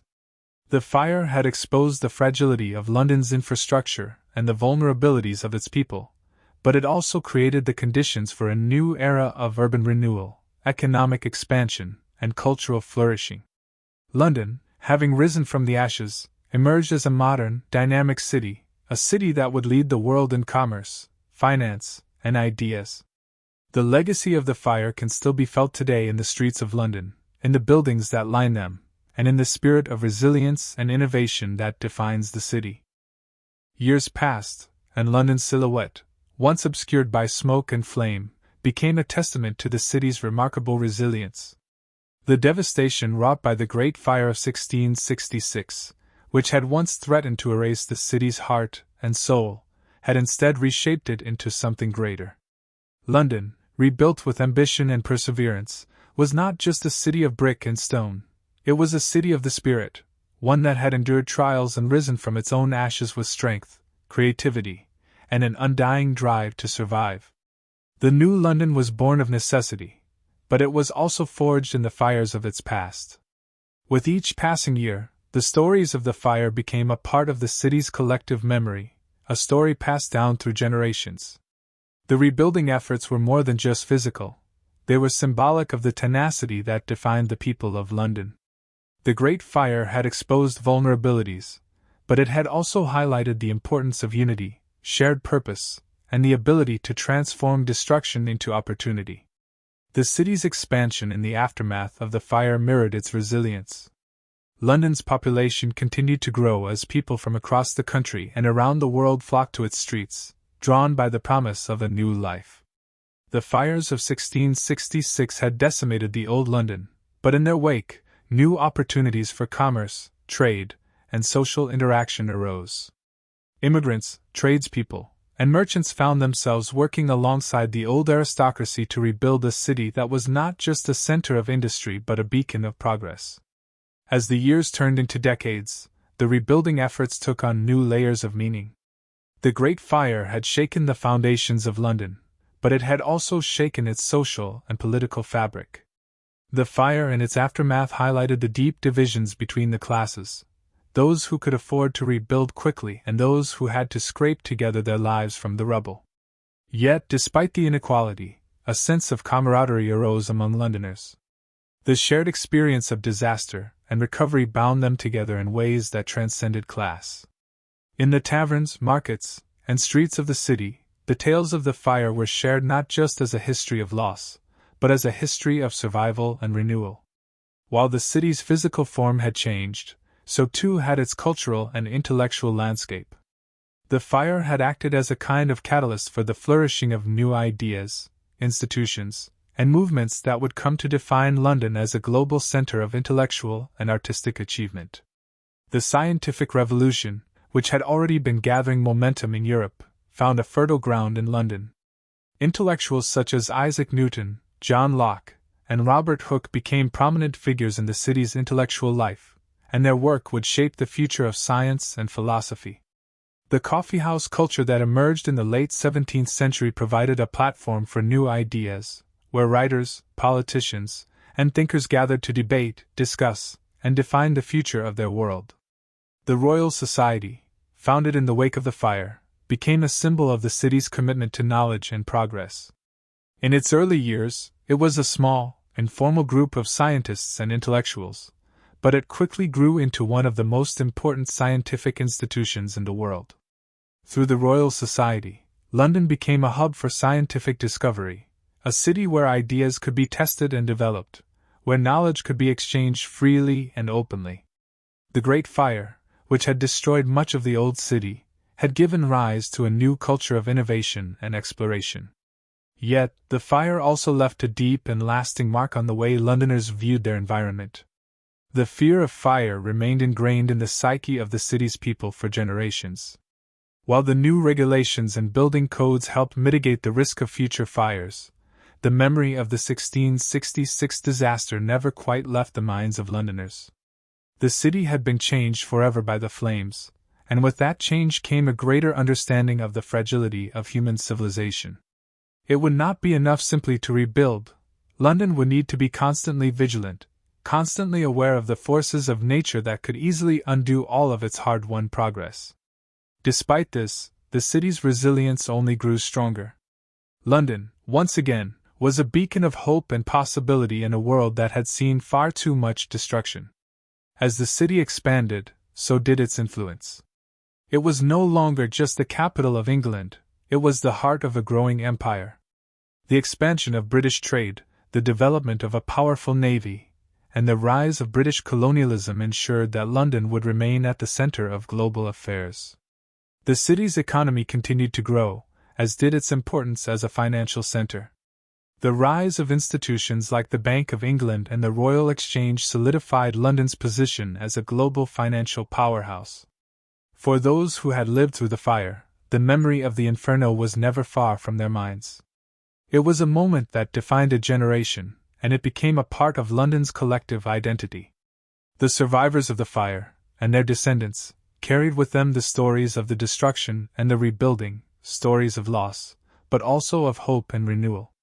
The lessons learned from the fire, of the need for resilience, for community, and for the ability to reinvent and rebuild, shaped not just the future of London, but the future of urban development itself.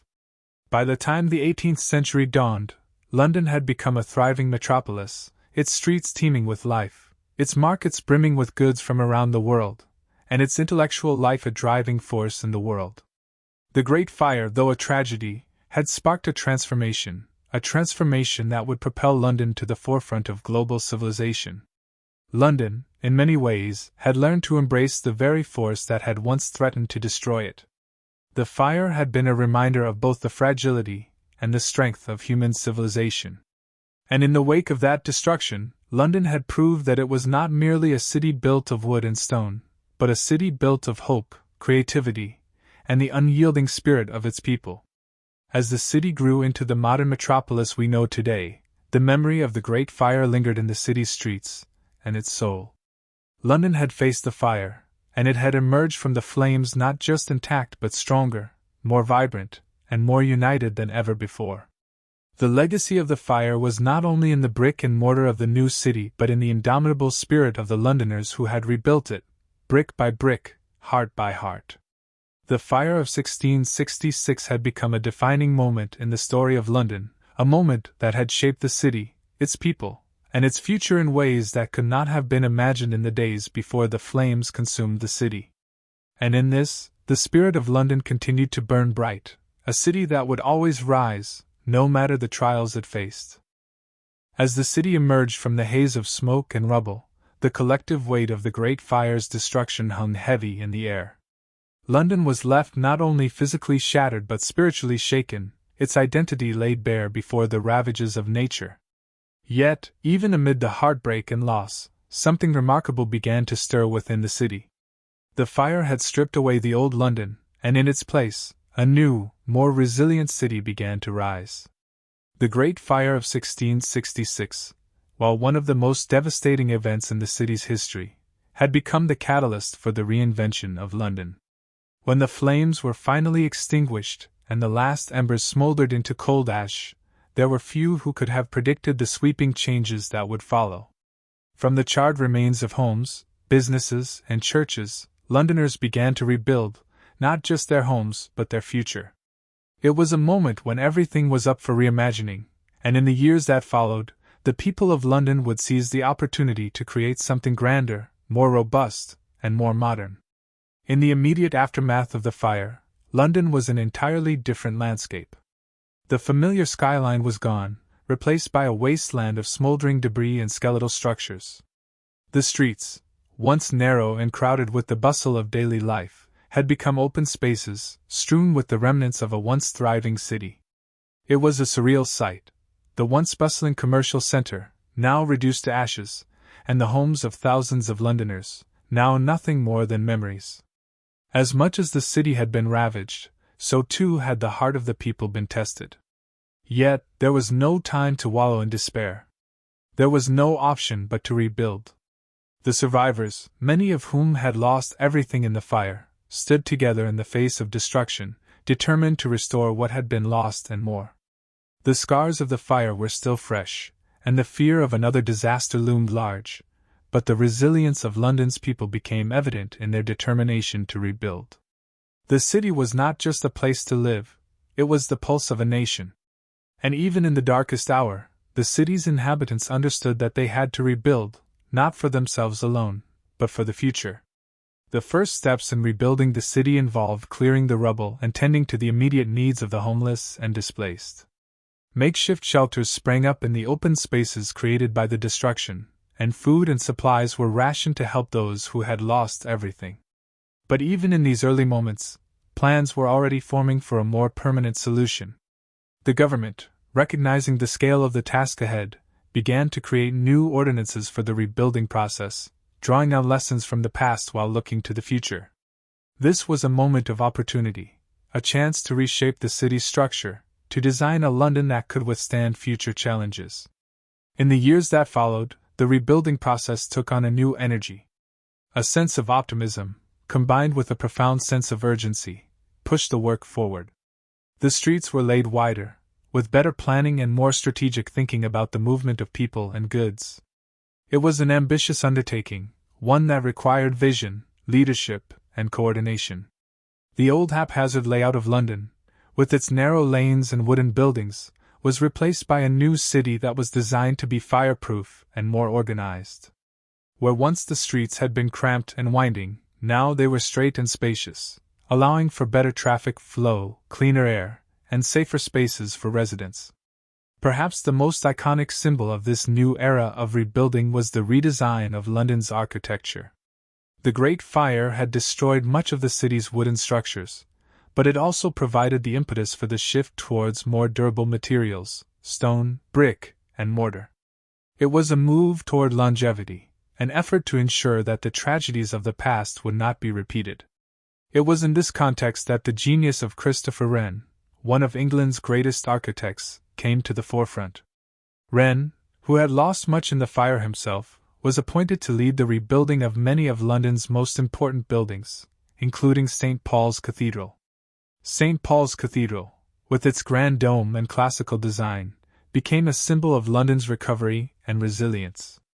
Wren's vision for the cathedral was not just to create a place of worship, but to construct a monumental testament to the city's ability to endure and rise again. St. Paul's became more than just a religious landmark. It became a symbol of the city's soul, its unwavering spirit in the face of disaster. Its soaring dome, visible from miles around, became the new heart of London, a constant reminder of the city's renewal. But Wren's influence went beyond St. Paul's Cathedral. His architectural expertise was applied to numerous other buildings throughout the city, from churches to civic institutions, each designed with an eye toward permanence and safety. The buildings of the new London were stronger, larger, and more sophisticated than the structures that had been destroyed. But they also incorporated the lessons learned from the fire. The use of brick and stone ensured that these buildings would be less vulnerable to future fires, while the wider streets and more open spaces were designed with the future in mind, to accommodate the growing population and the expanding needs of a modern city. As the city rebuilt, there was also a profound shift in how Londoners viewed their relationship with the city itself. The fire had stripped away much of the old London, but in doing so, it had cleared the way for a new sense of community. The tragedy had brought people together in ways that would have been unimaginable before. The rebuilding process was not just about restoring what had been lost. It was about creating something better, something that could stand the test of time. London was no longer just a city. It was a symbol of resilience, unity, and progress. With the rebuilding of the physical city came the renewal of its spirit. The people of London, having faced the devastation of the fire, emerged from the ashes with a renewed sense of purpose. The tragedy had given them a shared experience, a bond that would last for generations. The Great Fire had tested them, but it had also united them in their determination to rebuild and move forward. It was a powerful reminder that, even in the face of catastrophe, human ingenuity and determination could prevail. The rebuilding efforts went on for years, but the results were undeniable. London, once reduced to ruins, was now a thriving metropolis once again. The city was stronger, more organized, and more resilient than it had ever been. Its reputation as a center of commerce and trade grew, and its influence spread far beyond the shores of England. The Great Fire of 1666, though devastating, had sparked a transformation that would shape the future of the city and the nation. And as London rose from the ashes, it became a living testament to the enduring strength of its people. In the end, the true legacy of the Great Fire of 1666 was not the destruction it caused, but the way it transformed London into a city for the ages. It was a city that had faced its greatest trial and emerged victorious, a city that had learned from its past and built for its future. London, reborn from the flames, was ready to face the challenges of a new era, and its resilience would continue to inspire generations to come. The echoes of the Great Fire, now reduced to the whispers of history, continued to shape the very essence of the city. London, which had once been a canvas of narrow streets, cramped alleys, and wooden houses, had been reborn into something greater, a city of stone, of brick, of ambition. The flames that had engulfed the old city had, paradoxically, fueled the creation of a new one that was not just physically resilient but spiritually fortified.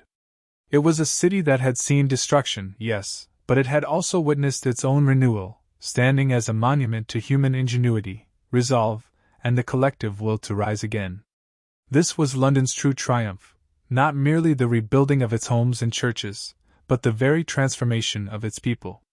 London, now a sprawling metropolis of cobbled streets and elegant stone buildings, had grown in stature, not just as a capital of England, but as a beacon for the entire world.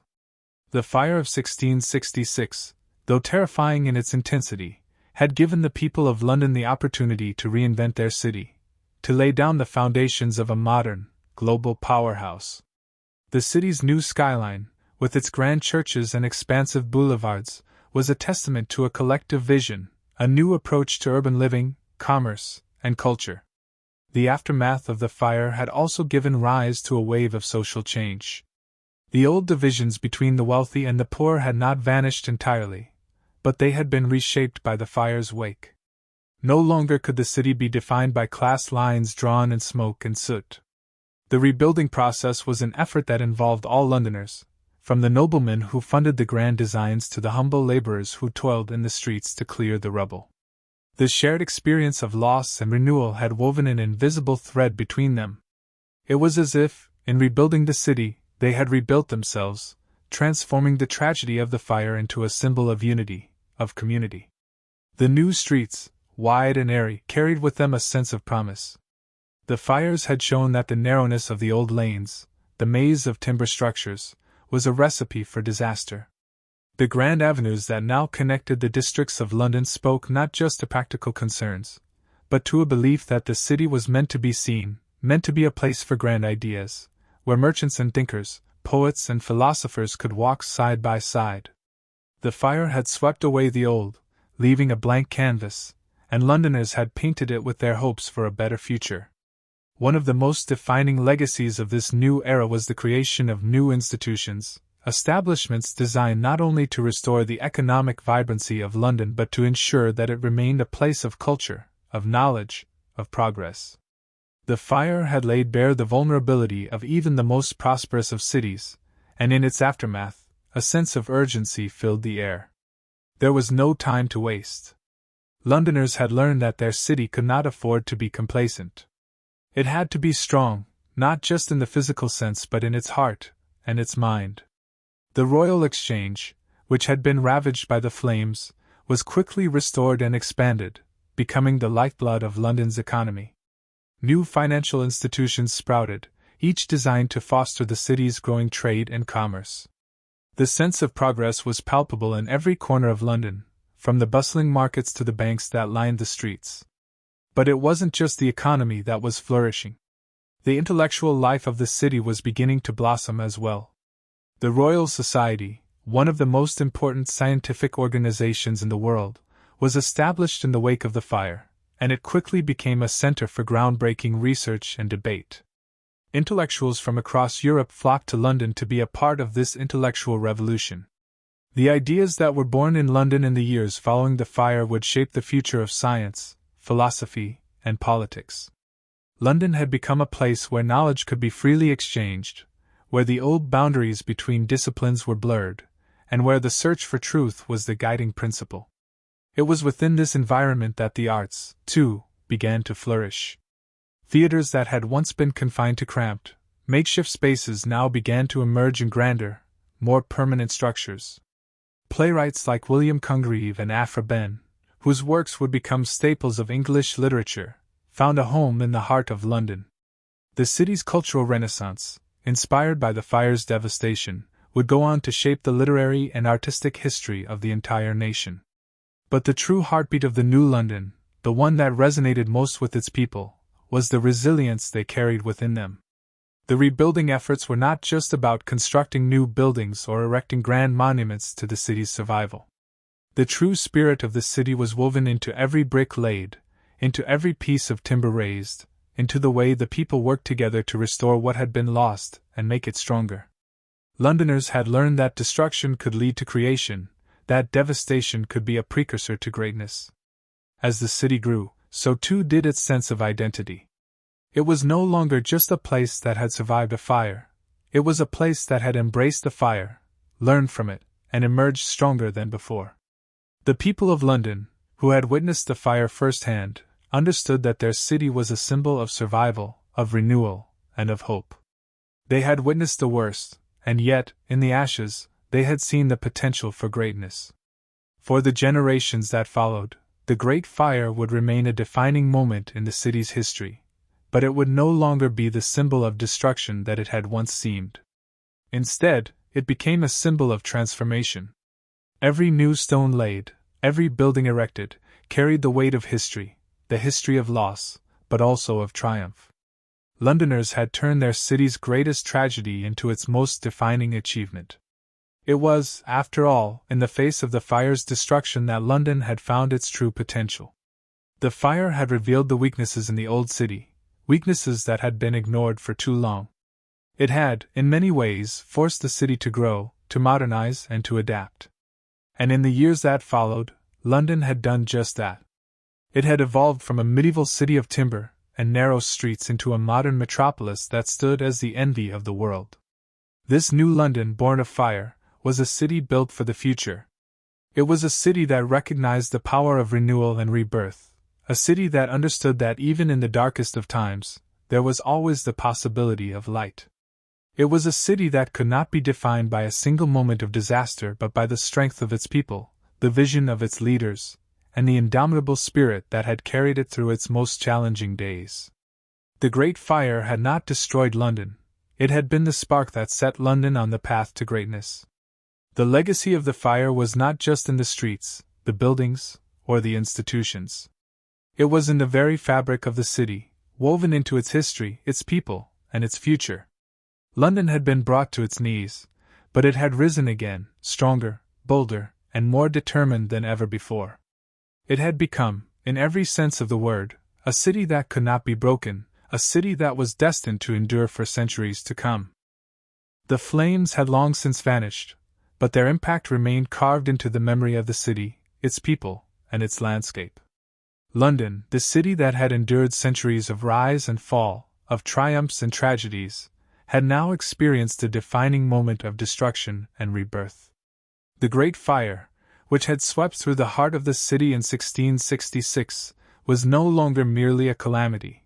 It was becoming something more, something far greater, a symbol of the resilience, determination, and forward-thinking spirit of its inhabitants.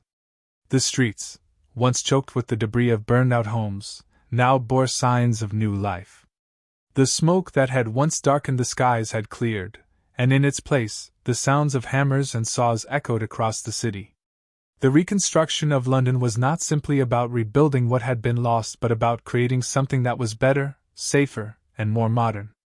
The Great Fire had exposed the city's vulnerabilities, and from those ashes emerged a renewed sense of purpose, a sense that London could, and would, be more than it had been. The fire had ravaged much of the city, including its finest and most essential structures. St. Paul's Cathedral, once a symbol of both religious and civic pride, had been reduced to a skeleton of its former self. The old wooden houses that lined the streets of Cheapside, Fleet Street, and the Strand had been burned to the ground. But from the ruins, new designs were emerging, plans that would transform London into a modern city, built with purpose and a vision for a brighter future. Yet, even as construction began, Londoners were faced with a dual challenge: the need to rebuild the city physically, but also the necessity of rebuilding its spirit. The fire had brought devastation, yes, but it had also brought with it an opportunity to redesign London not just as a city, but as an idea. The fire had cleared away much of the old, outmoded elements of the city, leaving a blank canvas on which the city's future could be sketched. At the heart of this rebuilding effort stood Christopher Wren, the great architect and surveyor of the King's works. Wren, who had personally witnessed the destruction of much of the city, was tasked with overseeing the restoration of London's churches and public buildings. His work would come to define the face of the new city. Wren's vision was one of grandeur, but also one of practicality.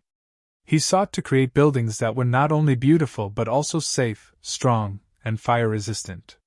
St. Paul's Cathedral, the centerpiece of his vision, became the symbol of London's rebirth. Its design, with its majestic dome towering above the city, was an architectural marvel. It was a statement that London, though devastated, was not broken. It was still standing, still strong, still capable of greatness. Wren's work on St. Paul's was not just about creating a church. It was about creating a statement of faith in the future, a testament to the perseverance of the human spirit in the face of adversity.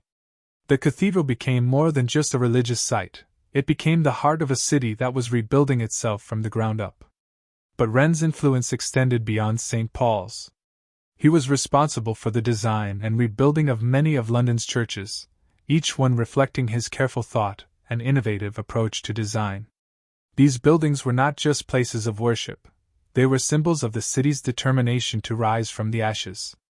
Wren's churches, with their classical facades, spacious interiors, and fire-resistant materials, represented a departure from the old, cramped wooden structures that had been so vulnerable to the flames. They were an embodiment of the future, a future in which the city could thrive, even in the face of disaster. While Wren was busy reshaping London's skyline, others were focused on rebuilding the city's streets, homes, and markets. The fire had exposed the risks of wooden houses and narrow streets, and in the wake of the tragedy, there was a concerted effort to build more durable, safer structures. The new buildings were constructed with brick and stone, materials that were less prone to catching fire. The streets were widened, creating more open space for commerce, traffic, and pedestrians. The city, which had once been a maze of narrow alleys and winding roads, was now being designed with a sense of order and organization. The rebuilding of the markets was equally important. The Great Fire had destroyed the heart of London's commercial district, and merchants had been left with no place to do business. But even as the streets were cleared of rubble, plans were being made for the creation of new, permanent marketplaces.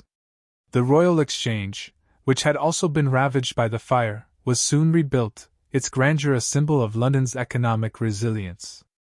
The rebuilding of the city's commercial infrastructure was a vital part of the recovery effort.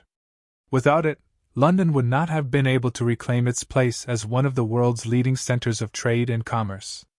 As the city was rebuilt, Londoners themselves began to experience a shift in their mindset. The fire had been a traumatic event, but it had also been a transformative one. For the first time, the people of London could see the possibility of a different kind of city, a city that was safer, more beautiful, and more efficient. The rebuilding process was not just a matter of restoring what had been lost but of creating something new, something better. There was a sense of optimism in the air, a belief that London could not just survive, but thrive. But perhaps the most enduring legacy of the fire was the way it brought Londoners together. The fire had exposed the city's vulnerabilities, but it had also revealed the strength of its people. The rebuilding effort was a collective endeavor, with all sectors of society coming together to restore the city. From the laborers who cleared the rubble to the architects who designed the new buildings, everyone played a part in the city's revival. The fire had destroyed much, but it had also sparked a sense of unity, of shared purpose. Londoners had lost their homes, their livelihoods, and their loved ones, but they had not lost their resolve. Together, they rebuilt not just the city, but the spirit of London itself. As the city rose from the ashes, it began to take on a new identity. The old, medieval London was gone, replaced by a more modern, more resilient city. The streets were wider, the buildings stronger, and the markets more organized. But perhaps more importantly, London was a city that had learned from its past. The Great Fire had shown the city's weaknesses, but it had also shown its potential. London had learned that destruction could be the beginning of something new, something better. And so, as the city began to fill with new buildings and new life, a new sense of purpose emerged. The people of London, having weathered the storm of the fire, now looked to the future with hope and ambition. The Great Fire of 1666 had been a moment of crisis, but it had also been a moment of opportunity. And as London emerged from the ashes, it was clear that the city was no longer defined by the flames that had once ravaged it, but by the strength, resilience, and vision of its people. The fire had taken much from London, but it had given something back in return: a renewed sense of purpose, a new identity, and a belief that, no matter the challenges ahead, the city could rise again. London, forged in the fire, was reborn. And this time, it was ready for whatever the future would bring. The fires of 1666 left more than just physical damage in their wake. In their aftermath, London was transformed not just architecturally and economically but socially and culturally as well. It was a city that had been scarred, but also one that had been given the opportunity for reinvention. The rebuilding process, which took many years, brought with it the opportunity to reshape not only the city's infrastructure but the very fabric of its society. The Great Fire of London had a profound effect on the way the people of the city viewed their world, their place within it, and their relationships with one another. Before the fire, London had been a sprawling medieval city, its streets narrow and crowded with a population that was often at odds with one another. It was a city of contrasts: prosperous merchants living side by side with the destitute and the disenfranchised. But after the fire, that world was gone, and a new vision for the city began to take shape, one that reflected a more modern, progressive mindset.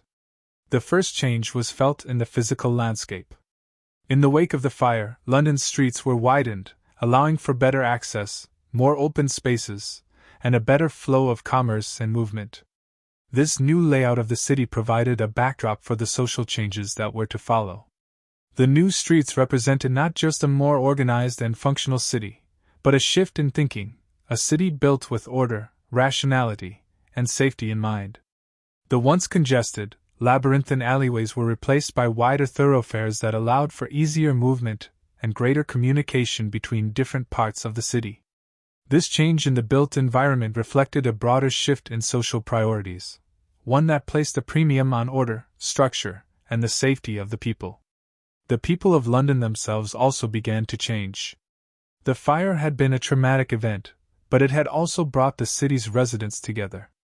Neighbors who had once been divided by class, profession, and wealth found themselves united in the face of the catastrophe. The destruction of the old city, with its tightly knit communities, had prompted a new sense of solidarity among the survivors. People from all walks of life came together to rebuild not just their homes, but the spirit of the city. The shared experience of loss and recovery helped to foster a new sense of community, one in which the people of London were no longer divided by their social standing but were united by their common struggle and hope for the future. In addition to fostering greater unity, the aftermath of the fire also gave rise to a new sense of optimism. Londoners were determined not to simply rebuild what had been lost but to create a city that was stronger, more resilient, and more forward-thinking.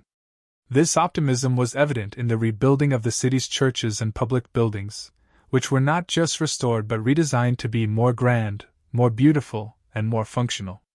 The same optimism can be seen in the efforts to rebuild the city's markets and industries.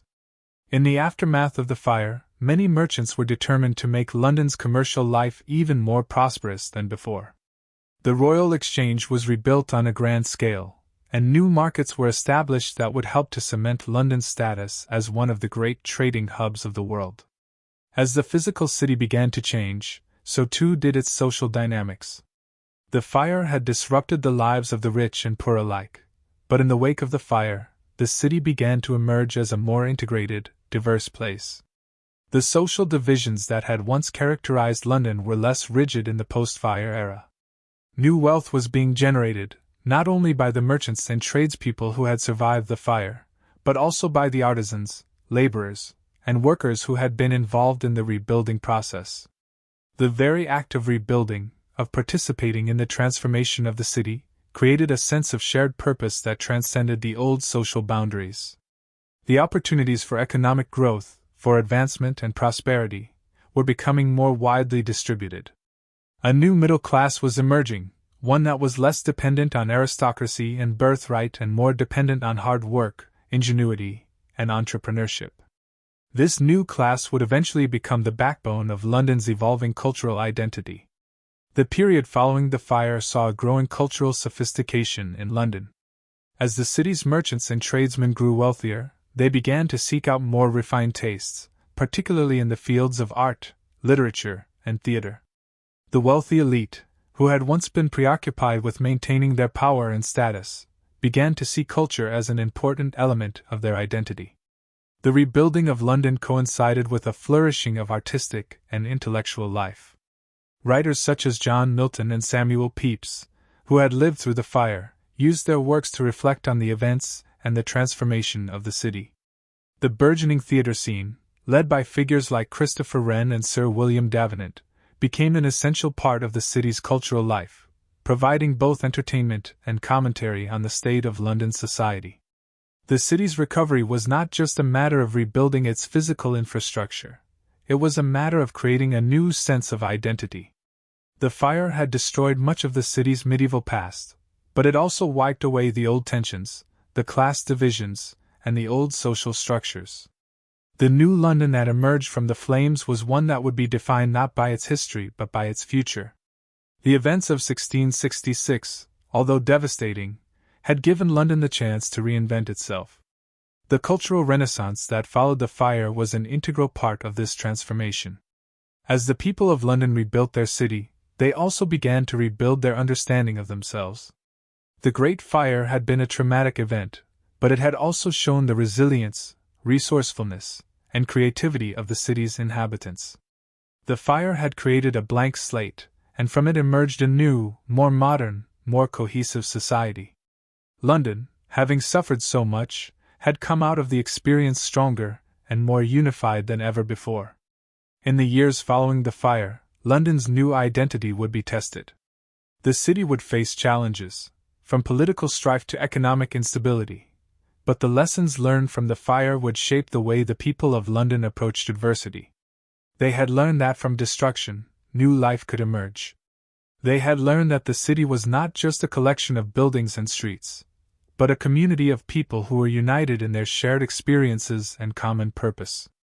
The social and cultural transformations of post-fire London would not just define the city for the next century, they would shape its future for generations to come. The Great Fire of London left an indelible mark on the city's history, not only through the immediate devastation it caused but also in the way it reshaped the city's future. As London rose from the ashes, the lessons learned from the fire profoundly influenced the trajectory of urban planning, safety standards, and the city's identity. The fire was more than a disaster, it was a catalyst for a transformation that would continue to shape the city for centuries to come. In the wake of the destruction, one of the first major changes was the overhaul of building regulations. Before the fire, London's buildings were constructed mainly from timber, which, while inexpensive, proved to be highly flammable. The fire had demonstrated the dangers of such construction methods in the most horrifying way. As a result, new building codes were put into place that mandated the use of brick, stone, and slate in construction. These materials were less likely to catch fire, providing greater protection against future disasters. The shift to fire-resistant building materials would have a long-lasting impact on the city's architecture, helping to prevent fires from spreading as rapidly as they had in 1666. Beyond the change in materials, the fire also prompted a shift in the layout and planning of the city.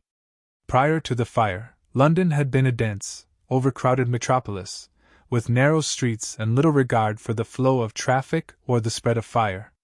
The fire exposed the risks of such an arrangement, and in its aftermath, efforts were made to widen the streets and improve the overall organization of the city. The idea of creating more open spaces and providing easier access for firefighting efforts was born from this tragedy. Although full-scale urban planning was still in its infancy, the fire played a crucial role in the development of modern city planning in London and elsewhere. The rebuilding process also introduced new architectural innovations. While the famous architect Christopher Wren, tasked with designing many of the city's new churches, became an iconic figure in this transformation, his influence extended beyond religious structures. Wren's work emphasized the need for functional yet beautiful buildings, combining design with practicality. His designs incorporated modern ideas about light, space, and ventilation, ideas that would influence not only London's churches but also public buildings, homes, and other structures throughout the city. But the impact of the fire on London extended beyond the physical city itself. The catastrophe fostered a shift in public consciousness. Londoners, having witnessed the destruction of their homes and livelihoods, were deeply aware of the need for collective responsibility in ensuring the city's recovery. This realization led to an increase in civic engagement, with more Londoners taking an active interest in the rebuilding efforts. The fire had shown the interconnectedness of the people and the importance of working together to rebuild. This sense of community responsibility and cooperation became one of the cornerstones of the city's recovery and growth. The rebuilding effort also had political ramifications. In the aftermath of the fire, King Charles II and the government took a more active role in the restoration of the city, setting the stage for future developments in the governance and administration of London. The fire, by forcing the government to take more responsibility for the city's recovery, marked the beginning of a closer relationship between London and the monarchy. The establishment of committees to oversee the rebuilding process, along with the creation of fire watch programs and insurance policies for future disasters, reflected a more organized and proactive approach to managing the city. In addition to the physical and political changes, the fire also had a profound impact on the social fabric of London. As the city began to rebuild, there was a sense of optimism that permeated throughout the population. The fire, which had destroyed so much, also provided an opportunity for reinvention. The rebuilding process was not merely about restoring the old city but about creating a new vision for London, one that embraced progress and modernity. The lessons learned from the fire made it clear that London could never return to the way it had been.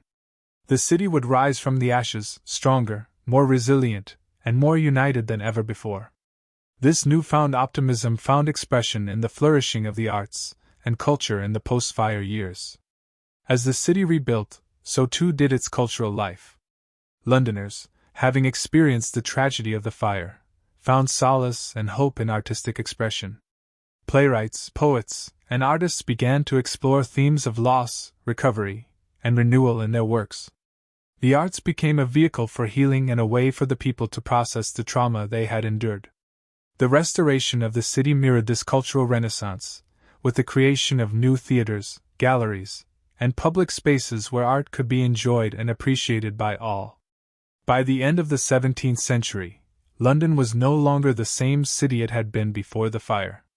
It had been forever altered, not just physically but culturally, politically, and socially. The Great Fire had stripped away much of the old city, but in doing so, it allowed for the creation of a new, more modern and cohesive London. The city was now more resilient, better organized, and more aware of the need for collective action in the face of adversity. The fire had laid the groundwork for a city that would continue to evolve, expand, and lead the world for centuries to come. The legacy of the Great Fire of London is not just in the buildings that were reconstructed, the laws that were enacted, or the changes in urban planning, it is also in the spirit of the city itself. London had been tested, and it had survived. The fire had shown that the city's people could endure great hardships and emerge stronger than before. The fire had been a tragedy, but it had also been a turning point in London's history, a moment when the city transformed from a chaotic, medieval town into a modern, thriving metropolis. This resilience, this capacity to rebuild and reinvent, would become the defining characteristic of London as it entered into the modern age.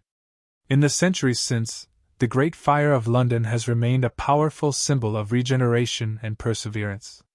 It serves as a reminder of the dangers of neglecting safety, of the consequences of overcrowding and poor planning, but also of the remarkable ability of a city to rise from its darkest days and rebuild itself, both physically and spiritually. The lessons of the fire continue to resonate in London's approach to urban development and disaster preparedness today, and the spirit of resilience that emerged from the fire remains a core part of the city's identity. The aftermath of the Great Fire of London is a profound story of transformation, not just in the city's physical structure, but also in its very essence. As the smoldering ruins of the city began to cool, the survivors of the catastrophe were left with a city that, although devastated, had an unprecedented opportunity for rebirth. The fire had torn through 87 churches, hundreds of homes, and vital infrastructure, yet out of this destruction came the beginnings of a more modern, safer, and more unified London. One of the key challenges in the wake of the Great Fire was not only rebuilding homes and public buildings, but ensuring that this reconstruction would address the flaws that had allowed the fire to spread so rapidly. The narrow, timber-framed streets had proven to be dangerous and easily ignitable. The fire had shown the severe dangers of urban density and the lack of fire prevention measures. The question that loomed large for city planners, architects, and civic leaders was how to prevent another disaster of this scale and to create a safer, more resilient city. The early stages of reconstruction involved designing a new plan for London, one that would incorporate the lessons learned from the disaster. The first task was to rebuild homes and structures that had been lost, but this time with more durable materials. While the timber houses of old had caught fire easily, the city would be rebuilt using stone, brick, and slate, materials that were far less combustible.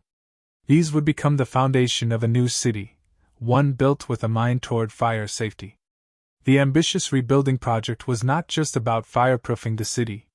It was about rethinking the layout and design of London. In the pre-fire city, the narrow streets and crowded buildings had allowed fires to spread unchecked. There were no open spaces, no parks, no green areas, and little thought given to the future growth of the city. After the fire, however, city planners were determined to introduce a more rational approach to urban design.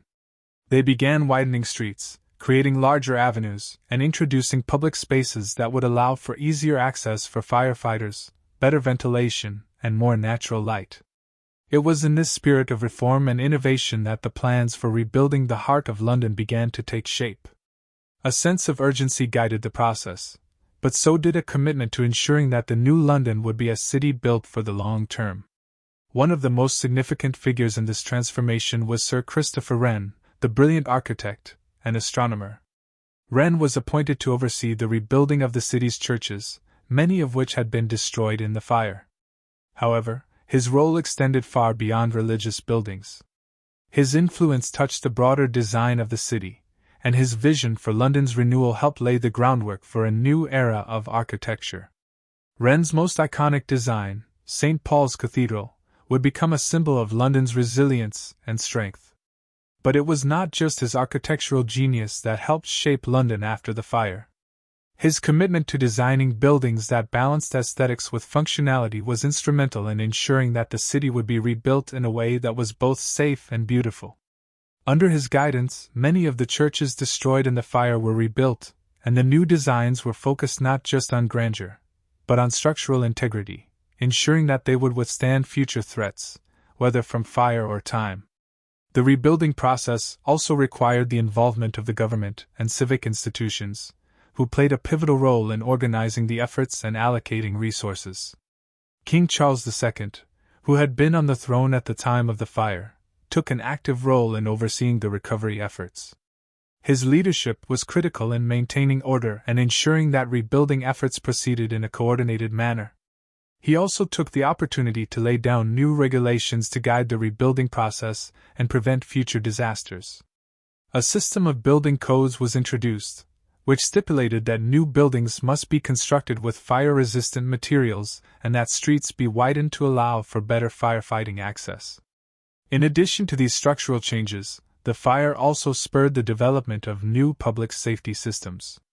The creation of fire insurance was a direct result of the fire, with several insurance companies offering protection for buildings against the threat of future fires. This was a revolutionary idea at the time, and it helped to ensure that the economic damage from future fires would not be as devastating. The fire also highlighted the need for better firefighting equipment and personnel. Fire brigades were organized in a more systematic manner, and new technologies and techniques were employed to fight fires more effectively. But the Great Fire of London was not just a catalyst for physical changes. It also had a profound impact on the city's social and cultural fabric. The people of London had witnessed the devastation of their city, and they came together to rebuild it. There was a sense of collective responsibility and determination, a shared belief that London could be greater than it had been before the fire. This spirit of cooperation and civic pride would play a crucial role in the recovery process. The people of London had not only lost their homes and livelihoods, but they had also lost their sense of security and stability. Yet, in the aftermath of the fire, they found a renewed sense of purpose and resilience. It was a collective effort to rebuild not just buildings but a sense of identity and belonging. As the rebuilding progressed, London began to emerge as a more modern and cosmopolitan city. The fire had exposed the vulnerabilities of the medieval city, but in its place, a more rational and ordered city was rising. The streets were wider, the buildings were sturdier, and the city's infrastructure was more advanced. The lessons learned from the fire shaped the future of urban planning and development, both in London and in cities around the world. The fire had been a tragedy, but it had also been a catalyst for progress and innovation. By the early 18th century, London had regained much of its former grandeur and had become a bustling metropolis at the center of the British Empire. The rebuilding efforts had created a city that was not only safer and more resilient but also more beautiful and more sophisticated. The fire had forever altered the landscape of London, but it had also given rise to a new era of innovation, resilience, and community spirit. London, having weathered the storm of the Great Fire, was now poised to take on the challenges of the future. The fire had exposed the city's weaknesses but had also highlighted its strength, the strength of its people, its institutions, and its ability to adapt and rebuild in the face of adversity. The city that emerged from the ashes of the fire was one that was more modern, more organized, and more resilient than ever before.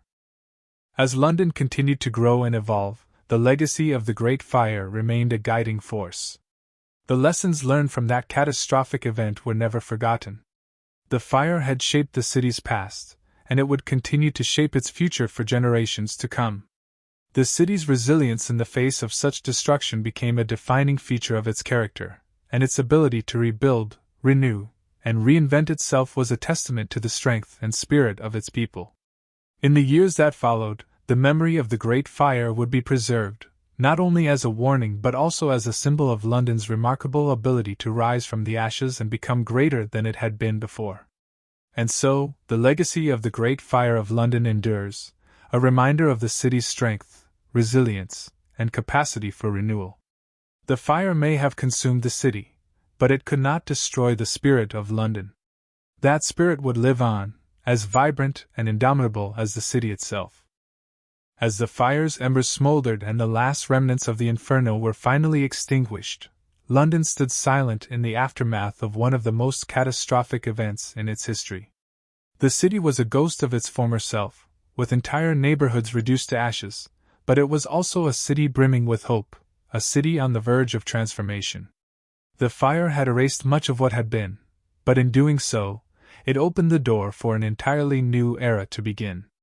The ashes of the Great Fire, though devastating, also served as a canvas for the future of London. The people who survived the fire were resolute in their determination to rebuild, to make the city not only a place of recovery but one that would rise stronger and better than before. What was most remarkable about this period of rebuilding was the way in which the city's identity was redefined. London was no longer just a medieval city with its cramped streets and haphazard construction. It would now become a symbol of resilience, innovation, and modernity. In the aftermath, Londoners were forced to confront questions of safety, sustainability, and urban planning. How could a city of such density and complexity survive future catastrophes? How could it continue to grow while remaining functional and safe? The fire's destruction revealed the flaws in the city's old design: narrow, winding streets, overcrowded neighborhoods, and buildings made of highly combustible materials. Yet, in rebuilding, London was given the opportunity to craft a new vision, a vision that would serve as a blueprint for cities around the world for centuries to come. The first steps towards this new vision were practical, immediate changes aimed at preventing another disaster of the same magnitude. One of the first changes was the widespread adoption of fire-resistant materials in the construction of new buildings. The old wooden houses, which had been so vulnerable to the fire, were replaced with brick and stone buildings. These materials, though more expensive, were far more resilient against flames. The design of the city was also reimagined. No longer would London's streets be narrow and crowded. Efforts were made to widen streets and open up new public spaces, not only for the sake of aesthetics but for practical reasons, allowing better access for firefighters and emergency services, as well as creating more open air for the city's growing population. The rebuilding effort, however, was not just about fire safety. It was about creating a more functional, modern city. This was when the idea of city planning began to take shape. Urban design became a crucial consideration for future generations. London would be a place of order, with well-designed streets that allowed for the smooth flow of both people and goods. In the wake of the fire, the idea of creating a more harmonious urban environment emerged, one that would balance the needs of commerce, public safety, and aesthetics. This shift in thinking would lay the groundwork for the city's future development, influencing urban planning on a global scale. Another key change in the wake of the fire was the establishment of insurance systems to protect against future calamities. Before the fire, there had been no system in place for insuring buildings against fire. The devastation of 1666 made it clear that such a system was crucial to ensure the economic survival of London's residents and business owners. Insurance companies were formed, and fire insurance became a standard practice in the city. This system of financial security would help London recover economically and provide a model for cities around the world, shaping the future of risk management and urban insurance. The fire also reshaped the relationship between the people and the government. In the years following the disaster, there was a greater sense of collaboration between the Crown and the citizens of London. King Charles II, who had witnessed the destruction firsthand, was instrumental in facilitating the rebuilding process. He granted the necessary permissions for the redesign of the city's layout, appointed Christopher Wren and other architects to oversee the rebuilding, and provided the funding to ensure that the process moved forward. The monarchy's involvement marked a new era of governance in London, one where the government and its citizens worked hand in hand to create a safer, more prosperous city. As London rebuilt, its cultural and social fabric also evolved. The fire had brought the community together in a way that had not been seen before. People from all walks of life came together to rebuild what had been lost. The fire had not only destroyed physical structures but had also decimated the sense of stability and security that had once defined the city. In rebuilding, Londoners were given the chance to reconnect with each other, and with that, the bonds of community and cooperation were strengthened. The people who had suffered the most from the fire became the driving force behind the city's rebirth, and their collective efforts would lay the foundation for the vibrant, thriving London that would emerge in the centuries to come. In the aftermath of the Great Fire, London's resilience became its defining characteristic. The city had been through the worst and had emerged stronger for it. The fire had tested the strength of its people and institutions, but it had also proven the city's capacity for reinvention and growth. London would no longer be the same city it was before 1666. It had been transformed by tragedy, but also by the determination and spirit of its people. The city that rose from the ashes of the fire was one that was more secure, more modern, and more ready for the future than ever before. The fire's legacy was not just in the buildings that were rebuilt, but in the lessons that were learned and the changes that were made to prevent future disasters. The fire had forced London to confront its vulnerabilities, but it had also sparked a new era of planning, governance, and social responsibility. London's identity was no longer defined solely by its past.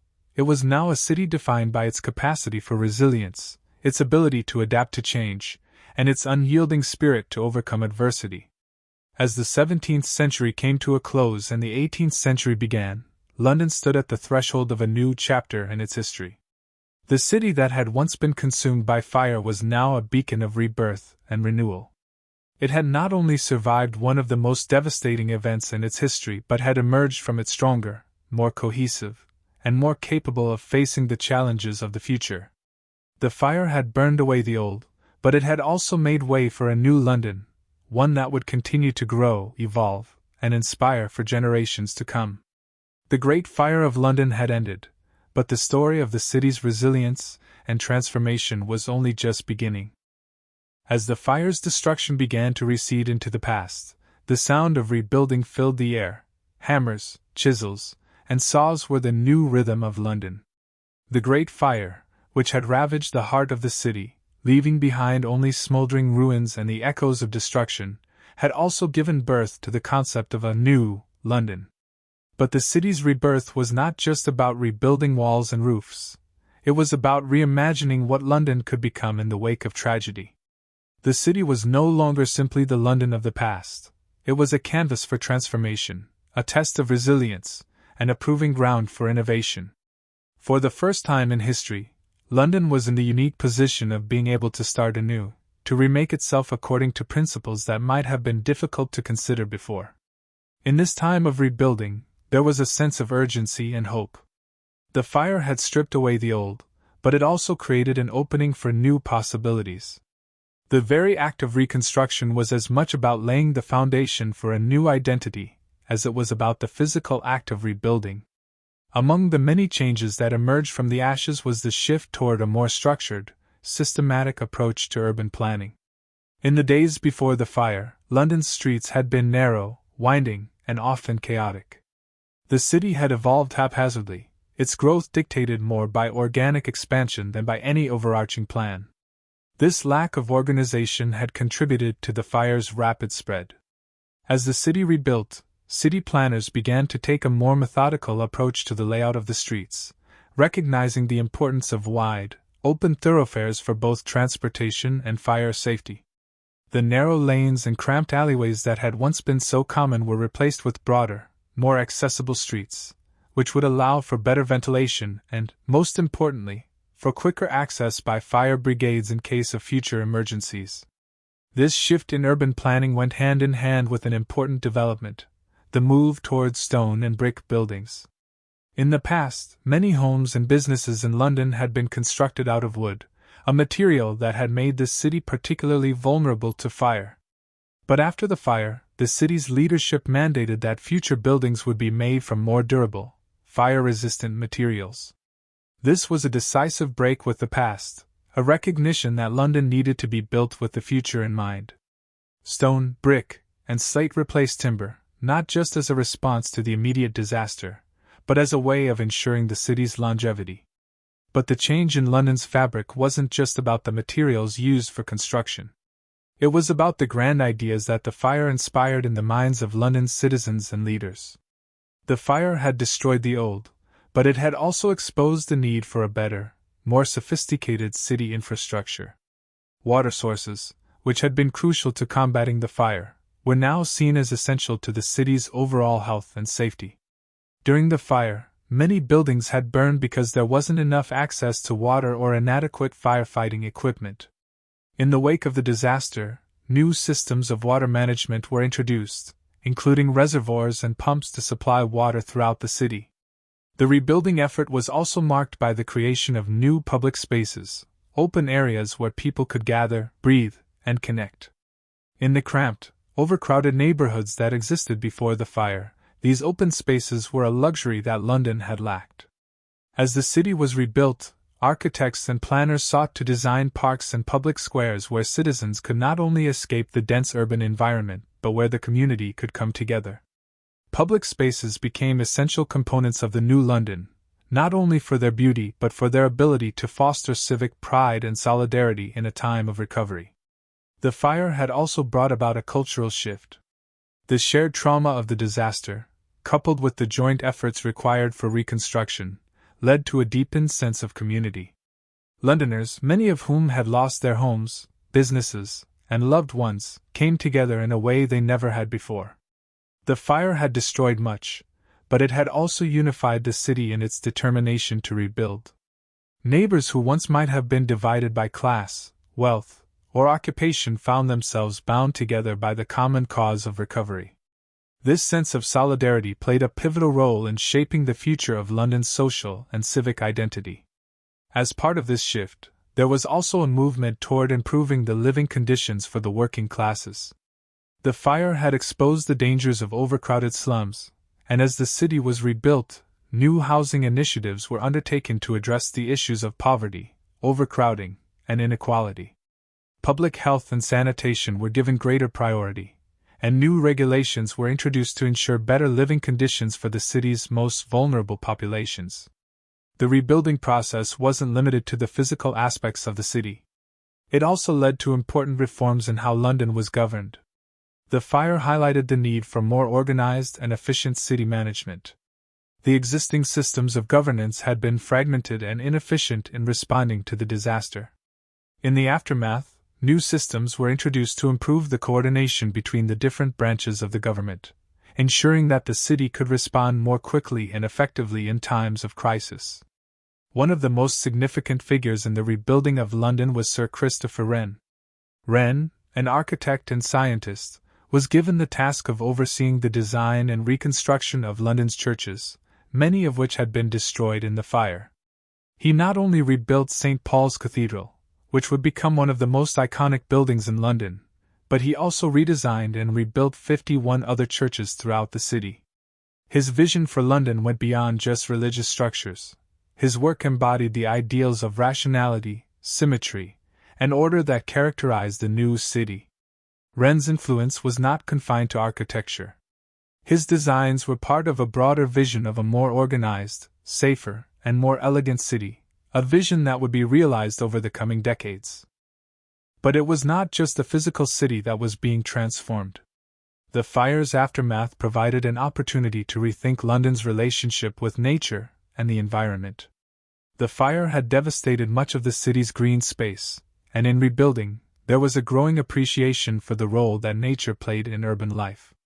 This led to the creation of new gardens and public parks, which would become an integral part of the city's layout. The idea of creating a balance between the urban and the natural world was one that would continue to shape London's growth in the centuries to come.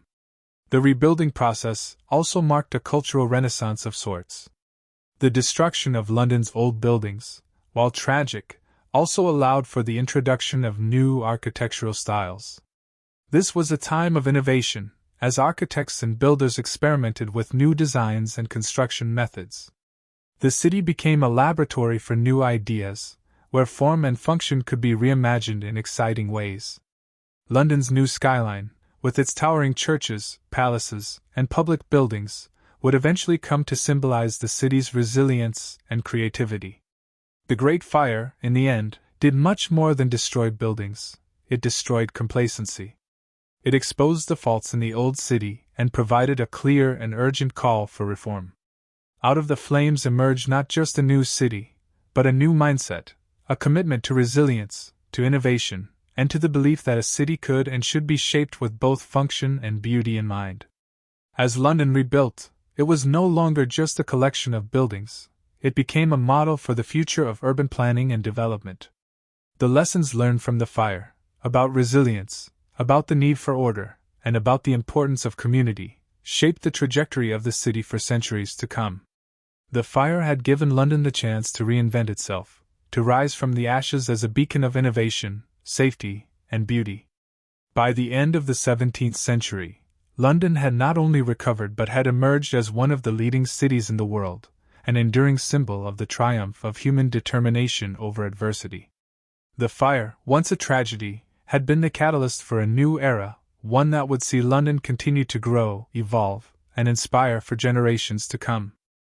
The Great Fire of London had left the city scarred, its streets and buildings reduced to smoldering ruins, yet from that devastation came a profound transformation.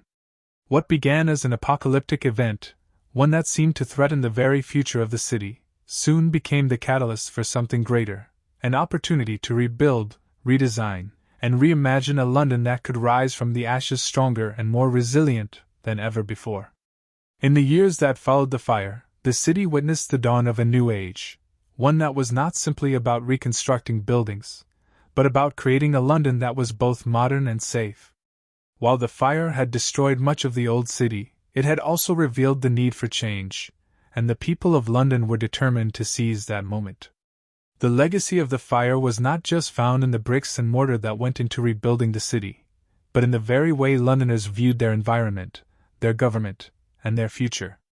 As London rose from its ashes, the city's physical and cultural transformation began to take shape. Rebuilding was not just a matter of restoring what had been lost, it was an opportunity to redefine what the city could be. Architects, planners, and city leaders worked tirelessly to ensure that the new London would be an example of order, resilience, and beauty. It became a city built not only to withstand disasters, but to flourish in the face of adversity. At the heart of this new vision was Sir Christopher Wren, the architect whose genius and innovation would come to define much of the post-fire city. Wren, who had already made a name for himself as a brilliant mathematician and scientist, was tasked with overseeing the rebuilding of the city's churches. The most famous of these, St. Paul's Cathedral, would become one of the world's most iconic buildings. But Wren's work was not confined to religious structures alone. His influence extended throughout London, from the design of public buildings to the reconstruction of homes and streets.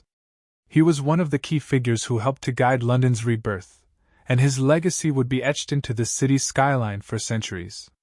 Wren's vision for London was grounded in the belief that architecture could shape society. He understood that a city's physical space could influence its social structure and its people's lives. His designs incorporated elements of classical architecture, with symmetrical layouts, open spaces, and grandiose forms that reflected the city's aspirations. His churches, with their soaring domes and elegant facades, not only served as places of worship but as symbols of London's resilience and the nation's renewed sense of purpose. But it wasn't just the work of individuals like Wren that made London's recovery remarkable.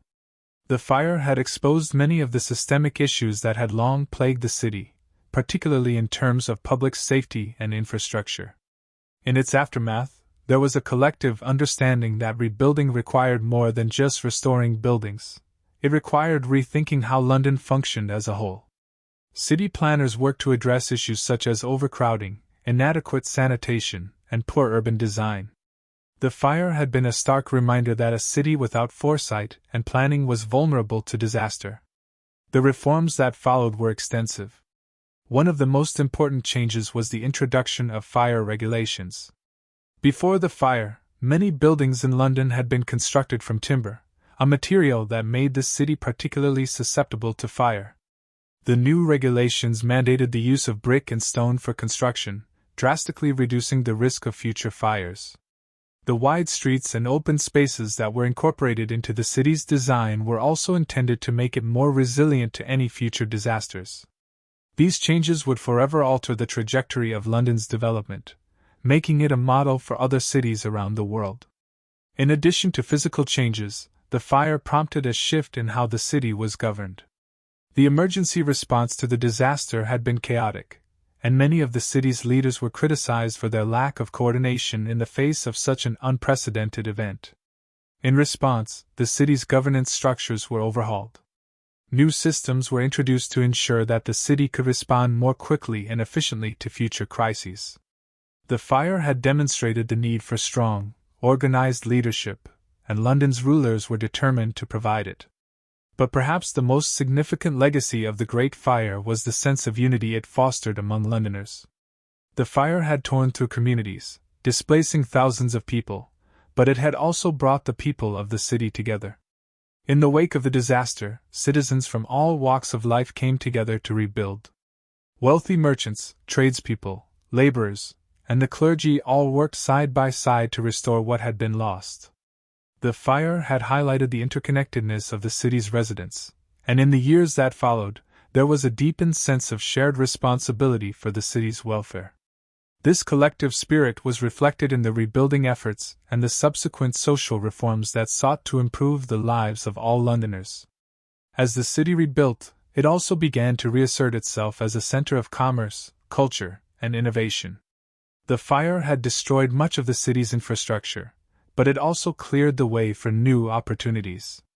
London was no longer just a medieval city of narrow streets and overcrowded homes. It was becoming a modern metropolis, one that embraced new technologies and new ways of thinking. The city's port, which had been an economic lifeline for centuries, was rebuilt to accommodate a growing international trade network. The economic power of London, which had always been a key part of its identity, was now bolstered by the improvements made to its infrastructure, allowing it to expand its reach even further. The cultural impact of the fire cannot be understated. The destruction had left a void in the city's physical landscape, but it also opened the door for new ideas and artistic expressions. London's theatres, galleries, and public spaces would soon become some of the most important cultural institutions in Europe. Writers, artists, and philosophers flocked to the city, drawn by the energy and optimism that came with its recovery. The fire had not just destroyed buildings, it had ignited a cultural renaissance, one that would shape the city's intellectual and artistic life for generations. But the Great Fire of London's legacy was not limited to the physical and cultural aspects of the city. It also reshaped the way people thought about their relationship to nature and to the city's environment.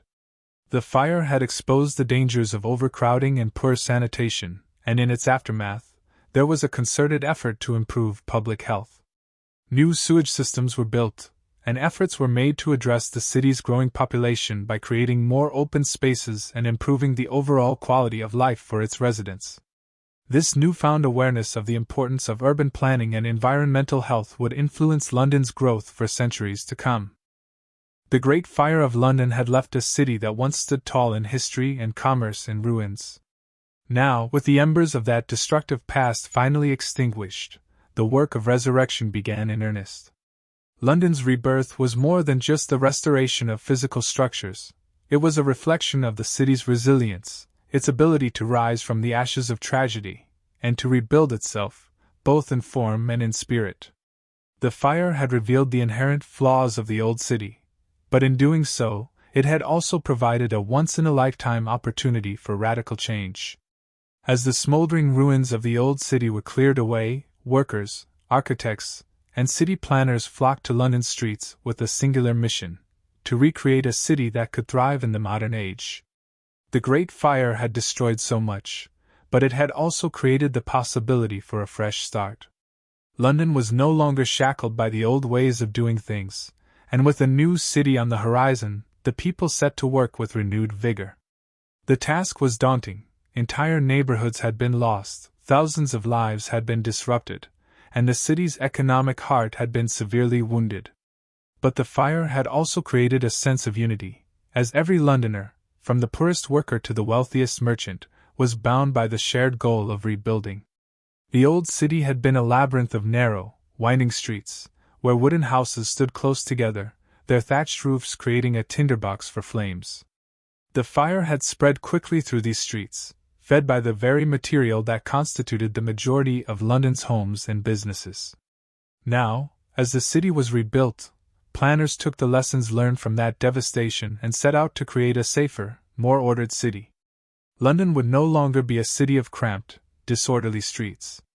Instead, wide avenues and open spaces were introduced to create a more organized layout, making it not only safer in the event of future fires, but more accessible for the growing population. Brick and stone quickly replaced the timber houses that had once lined London streets, marking a dramatic departure from the past.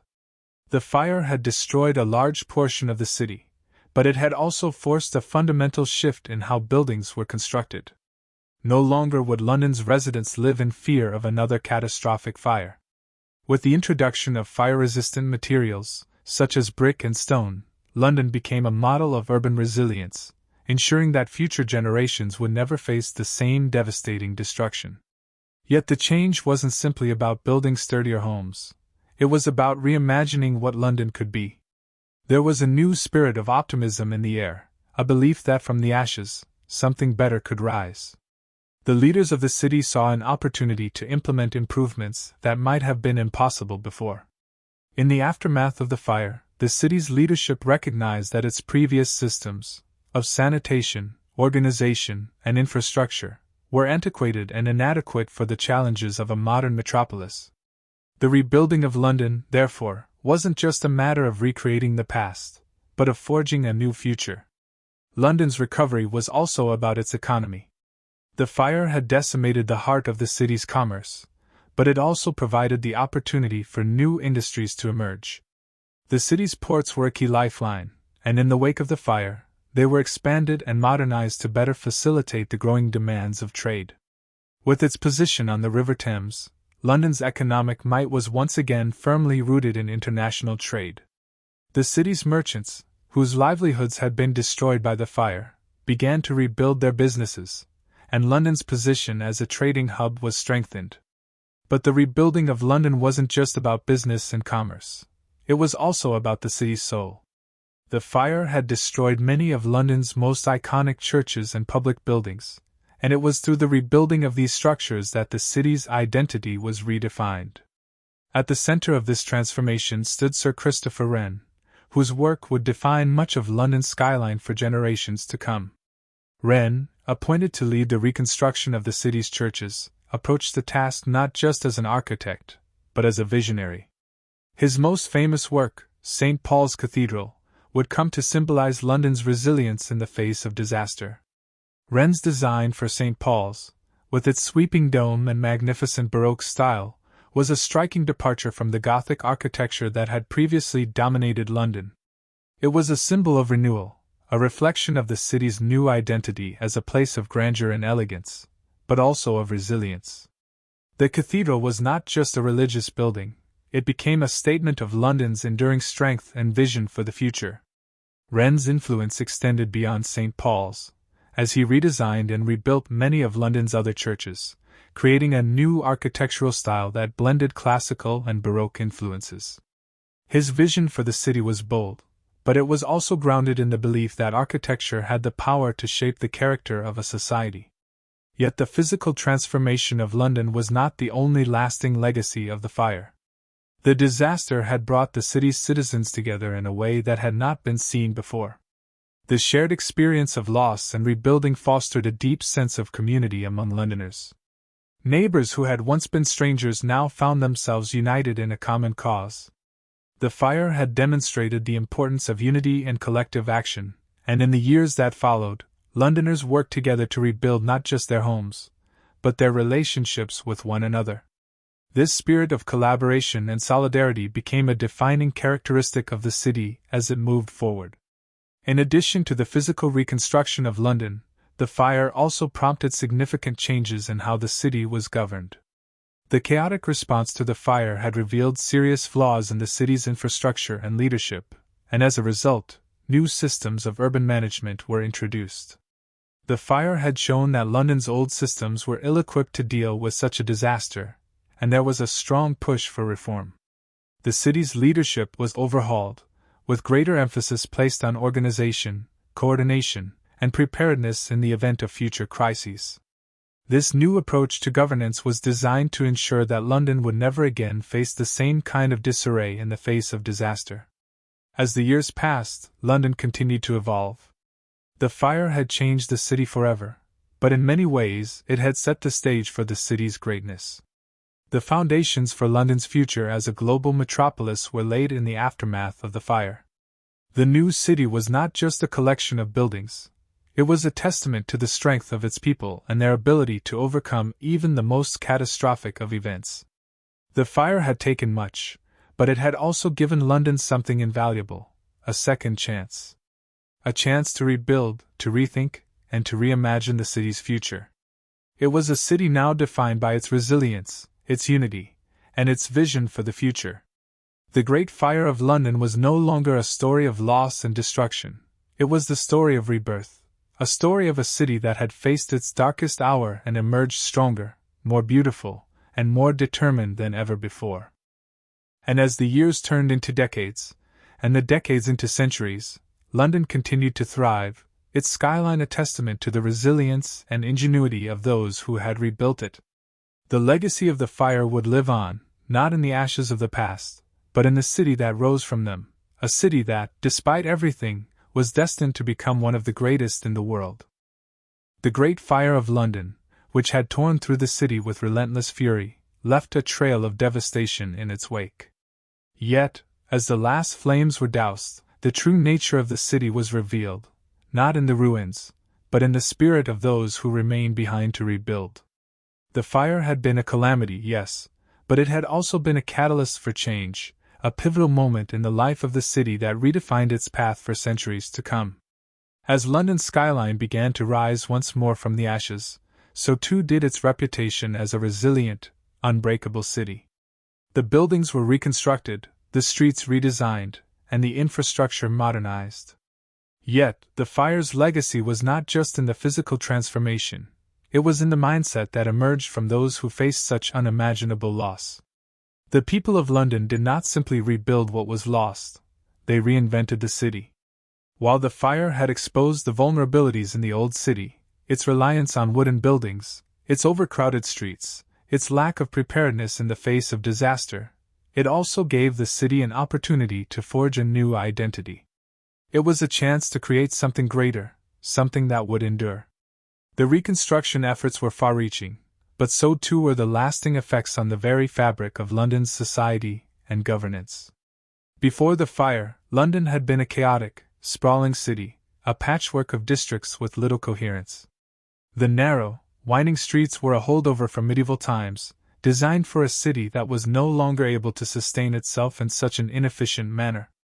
After the fire, however, the city planners recognized the need for a new urban design, one that would be modern, functional, and capable of supporting a growing population. Wide streets replaced the cramped, narrow alleys, and new building codes were implemented to ensure that the city would never again be vulnerable to the same level of destruction. The introduction of brick and stone, replacing the wooden structures that had once made up much of London's architecture, was just one of the changes that helped to create a safer, more enduring city. But it wasn't just the physical landscape that was transformed.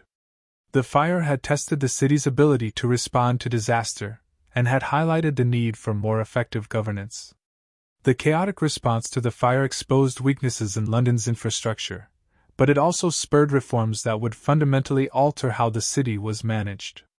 New systems of urban governance were introduced, aimed at improving the city's preparedness for future disasters and ensuring that its residents would not be left vulnerable again. The fire had demonstrated the need for better coordination between different areas of governance, as well as a stronger, more organized response in times of crisis. The political landscape of London was also shaped by the fire. The old city, with its fractured and often ineffective political structures, gave way to a more centralized system of government. The City of London was granted greater autonomy, and new laws were introduced to regulate building practices and improve the city's defenses. The fire had shown that the city's old methods of governance and urban planning were no longer adequate for a growing metropolis. In their place, a new approach emerged, one that would make London more resilient, more orderly, and more prepared to meet the challenges of the modern world. The Great Fire also had an impact on London's economy. Though much of the city's commercial heart had been destroyed, the rebuilding process itself spurred economic growth. London's merchant class, whose livelihoods had been threatened by the fire, quickly set about rebuilding their businesses, using the opportunity to modernize and expand. The city's ports, which had suffered in the wake of the disaster, were revitalized, and trade resumed in earnest. The fire had revealed the fragility of London's economy, but it had also forced a reassessment of how the city could better serve its mercantile interests. With the introduction of new trade routes and improved infrastructure, London began to thrive once again as a global commercial hub. As London's physical, political, and economic recovery unfolded, the city's cultural and social life also began to heal. The fire had not only destroyed buildings but had also disrupted the lives of thousands. But in the wake of the destruction, there emerged a sense of unity and resilience that transcended class and background. Londoners, rich and poor alike, came together to rebuild, and in doing so, they forged a new sense of community. The fire had leveled the old social hierarchies, leaving behind a new social fabric that was more interconnected than ever before. The rebuilding process was not just about restoring what had been lost. It was about creating a city that was better suited to the future. Londoners recognized that they could not simply rebuild the past. They had to look forward, and in doing so, they gave birth to a city that would grow, evolve, and become a symbol of the strength of the human spirit. London would rise, and it would rise stronger than before. It was in this renewed city that London's defining landmarks were born, not just as structures of stone and mortar, but as symbols of resilience and hope. Among the most iconic of these landmarks was St. Paul's Cathedral, a testament to the vision of Sir Christopher Wren and a symbol of the city's recovery. The cathedral's majestic dome, which rose above the city's skyline, became a beacon of London's endurance, and its completion was a moment of pride for all Londoners. The fire had claimed much, but it had also sparked a renaissance in architecture, and Wren's work would stand as a reminder that even in the face of disaster, beauty and grandeur could emerge. In the years following the fire, the city continued to evolve. Its streets became more organized, its buildings more resilient, and its people more unified. London was no longer the same city it had been before the flames, but it was, in many ways, a better one. The fire had forced Londoners to confront the city's vulnerabilities and flaws, but in doing so, it had provided the impetus for change. London's resilience became a defining characteristic of the city. It was a place that had faced unimaginable loss, yet had risen from the ashes with renewed strength. The fire had taken much, but it had also given London something invaluable: a second chance. A chance to rebuild, to rethink, and to reimagine the future. And as the centuries passed, London's legacy endured. The Great Fire became a defining moment in the city's history, but it was not the end. It was the beginning of a new chapter, one in which London's spirit of innovation, resilience, and unity would carry it forward into the future. The city that had once burned was now a city that would burn bright for generations to come, a symbol of the strength and perseverance of its people. The Great Fire of London had left scars, but it had also given birth to a city that would thrive, and in doing so, would become one of the greatest cities the world had ever known. The Great Fire of London was an event that seared itself into the city's history, not only because of the destruction it caused but because of the immense drive to rebuild that followed. The city had been reduced to a vast expanse of smoking ruins, the once bustling streets now a reminder of the fragile nature of human civilization. Yet, as the smoke cleared and the fire's destructive force waned, a sense of purpose began to emerge in the hearts of the people. The disaster was not the end but the beginning of a new chapter in London's history, a chapter that would redefine the city's resilience, its character, and its legacy. The fire had laid bare the deficiencies in the city's infrastructure. The narrow, congested streets, the wooden buildings packed tightly together, and the lack of a proper fire-fighting infrastructure had all contributed to the rapid spread of the flames. It was clear that London could not rebuild in the same haphazard manner that had allowed such destruction in the first place. The question on the minds of all those who survived the disaster was simple: how could a city that had been reduced to rubble ever hope to recover and thrive again? The answer lay in the incredible will of the people, the artisans, the architects, the builders, and the everyday citizens who came together to restore London. The rebuilding process was not only a matter of constructing physical buildings, it was about reimagining the very essence of the city. Londoners were determined to rebuild a city that would not just survive but flourish. In the wake of the fire, they were driven by a sense of collective purpose, united by the shared vision of rebuilding a city that would be both resilient and forward-thinking. The initial efforts to restore the city were disorganized, but there was an undeniable sense of urgency. The first priority, of course, was ensuring the safety of those who had survived. Temporary shelters were erected, and makeshift camps were established on the outskirts of the city. At the same time, efforts were made to clear the charred remains of the old city, a daunting task that would take many months to complete. The streets were littered with the remains of buildings, the rubble and ash of London's once thriving heart. But amid this destruction, there were sparks of hope. People began to rebuild their homes, their businesses, and their livelihoods. One of the immediate challenges was securing building materials. The demand for bricks, stone, and timber skyrocketed, creating shortages in the markets. This, however, led to a new era of innovation in construction. The rebuilding of London would not follow the same blueprint as the old city. In the aftermath of the fire, the people of London recognized the need for a new approach to construction, one that would be more durable, safer, and better suited to the city's growth. Timber, once the preferred material for construction, was replaced by brick and stone, which were less vulnerable to fire. New building codes were established, dictating the height, structure, and materials of buildings to reduce the risk of another catastrophic fire. However, the physical rebuilding was just one aspect of London's recovery.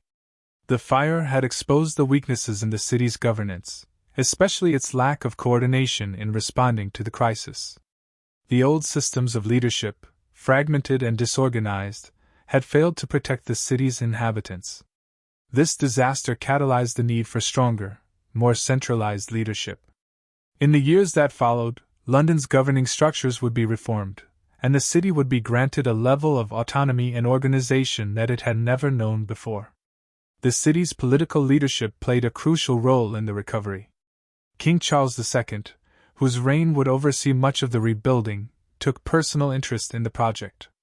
His support for urban planning and rebuilding projects lent authority to the efforts and ensured that London's recovery was not merely haphazard. The king appointed Sir Christopher Wren, one of the most gifted architects of the time, to oversee the reconstruction of St. Paul's Cathedral, a symbol of London's enduring strength and faith. Wren's vision would go beyond the rebuilding of individual structures. It would become a blueprint for the future of London, incorporating elements of modernity, design, and functionality into the city's new layout. The rebuilding of London was not without its challenges, and as with any major reconstruction effort, there were moments of setback. The rapid growth of the population meant that more housing and infrastructure were needed, and the city's resources were stretched thin. At times, progress was slow, and some residents were forced to live in temporary accommodations for longer than anticipated. Yet, despite the hardships, Londoners exhibited remarkable resilience. The city's spirit was unbroken. The rebuilding efforts were a testament to the determination and ingenuity of the people, and over time, the new London began to take shape. One of the most profound effects of the fire was its influence on the city's urban design. The old medieval London had been a maze of narrow, winding streets, some so small that two people could barely walk side by side. In the aftermath of the fire, city planners and architects sought to create a city that was more organized, more spacious, and more accessible. Wide boulevards and streets replaced the old cramped lanes, and new neighborhoods were laid out in a more logical fashion, allowing for better traffic flow and ease of movement. The rebuilding process also included the construction of better drainage systems and the establishment of fire breaks, strategically placed gaps between buildings that could help prevent future fires from spreading as quickly. London's commerce, too, would play a major role in its recovery. The fire had disrupted the city's economy, but the rebuilding efforts sparked a new wave of commercial activity. Merchants and traders, many of whom had lost everything in the blaze, were determined to restore their businesses.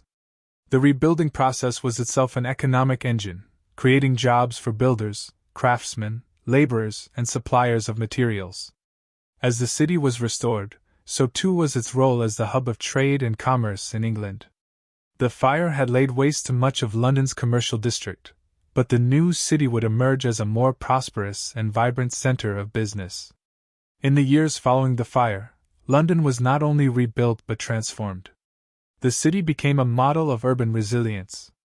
It was no longer the chaotic, medieval city it had once been, but a modern metropolis, equipped with the tools and vision to grow and thrive in the future. The fire had taken from London, but it had also given it the opportunity to reinvent itself. The legacy of the Great Fire of London is not simply in the buildings that rose from the ashes but in the spirit that drove the recovery. It was a spirit of unity, of determination, and of renewal.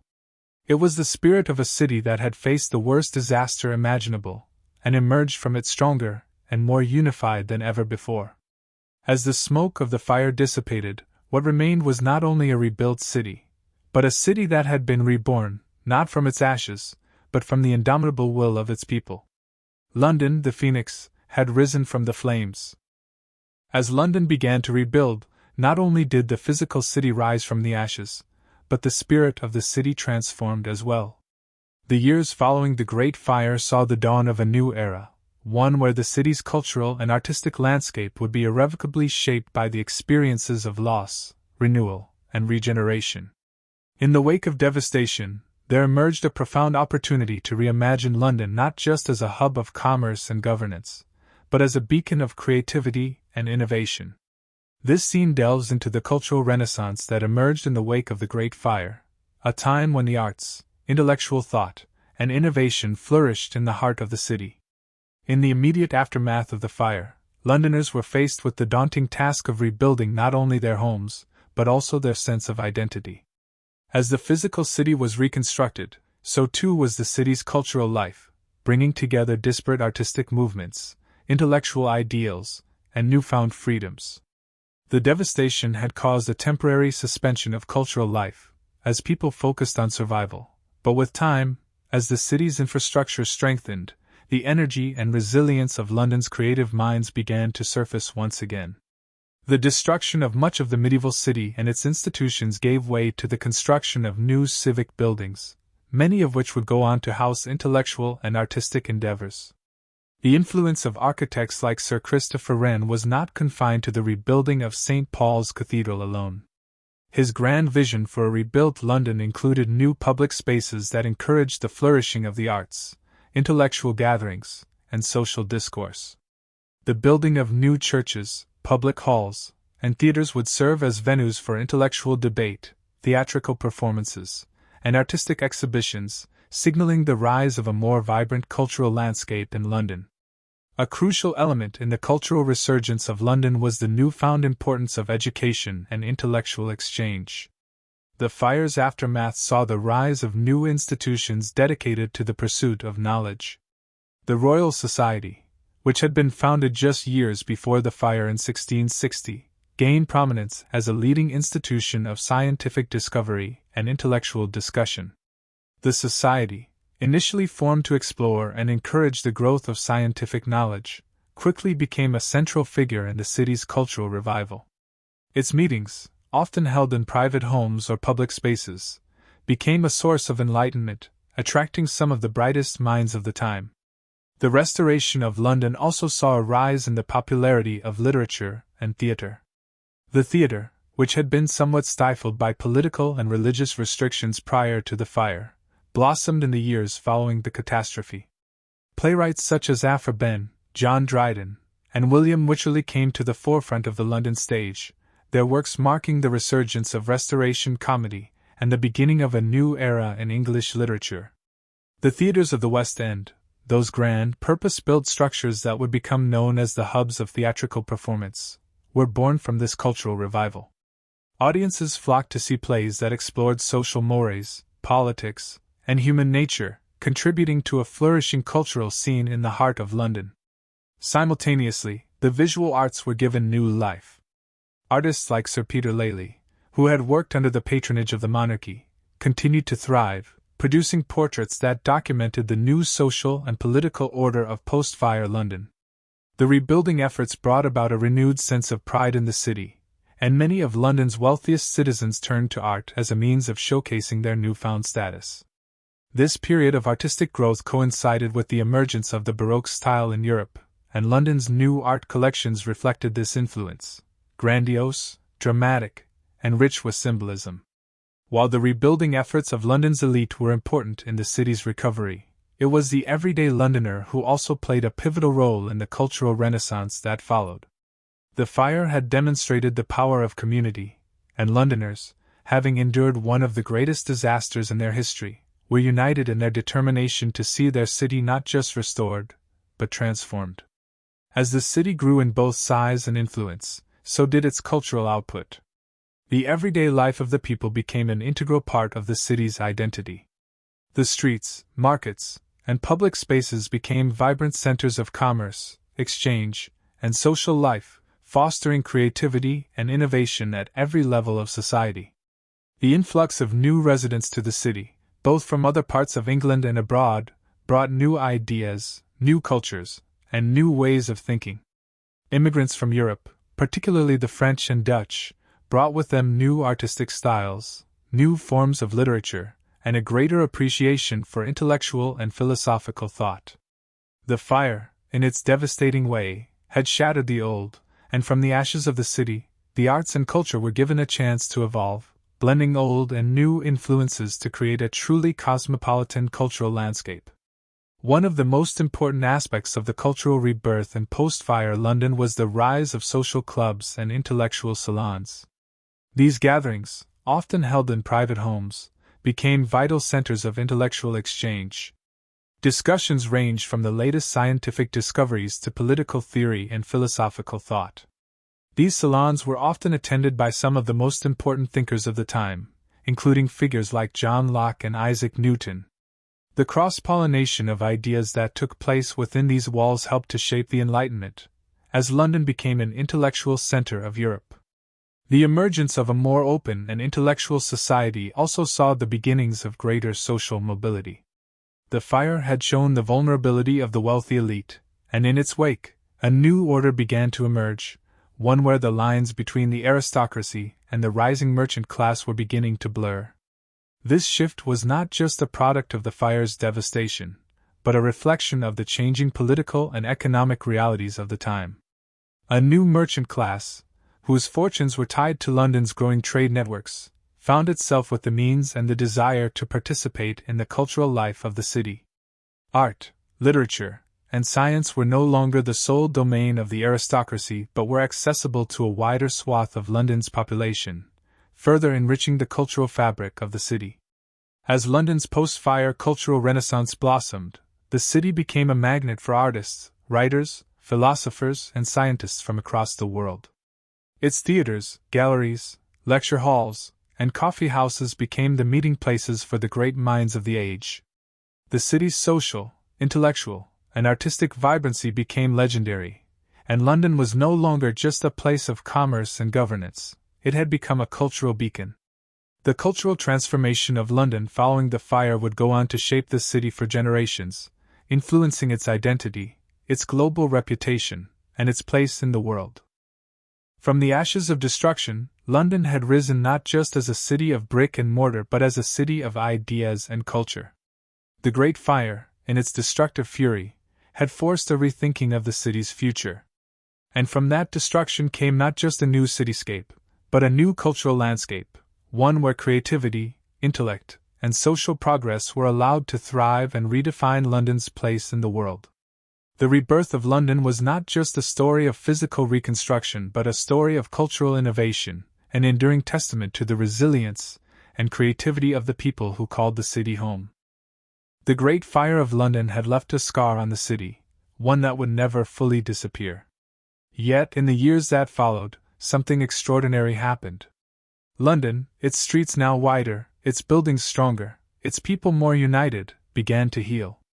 The city's ability to recover and rebuild, both physically and psychologically, became a testament to the resilience of its people. The fire was no longer simply a disaster that ravaged the city.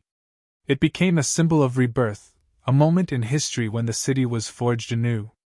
This scene explores how, in the aftermath of the fire, the people of London, guided by their collective determination, would lay the foundations for a city that would become one of the most powerful and influential in the world. The Great Fire had burned through London in a matter of days, but its impact lingered long after the last embers had cooled. The city had been left in ruins, but the devastation created a unique opportunity, an opportunity to reshape the city according to new ideals and designs. The rebuilding process was not merely an attempt to restore what had been lost but a chance to build something better. London's recovery became a labor of vision and ingenuity, guided by some of the brightest minds of the time. The restoration efforts were led by people like Sir Christopher Wren, an architect whose designs would define the city for centuries to come. Wren's influence extended beyond the construction of St. Paul's Cathedral, one of the most iconic landmarks in London's skyline. He played a critical role in shaping the city's architectural future, creating a blueprint for a city that could withstand the ravages of time and fire. His designs called for the use of fire-resistant materials, wider streets to allow for better airflow and quicker evacuation in times of crisis, and a more organized city layout that allowed for both functionality and beauty. His vision was not just about rebuilding London, it was about creating a model of modern urban planning, one that would set the standard for cities across the world. The fire's destruction had exposed the inadequacies of London's medieval infrastructure, narrow streets, closely packed wooden buildings, and a lack of proper fire defenses.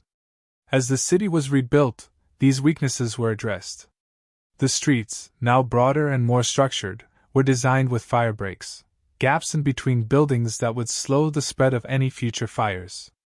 The rebuilding process also brought about the widespread use of brick and stone, replacing the highly flammable timber that had once defined London's architecture. The impact of the fire wasn't just about improving physical infrastructure, it had a profound effect on the way people thought about the city and their place in it.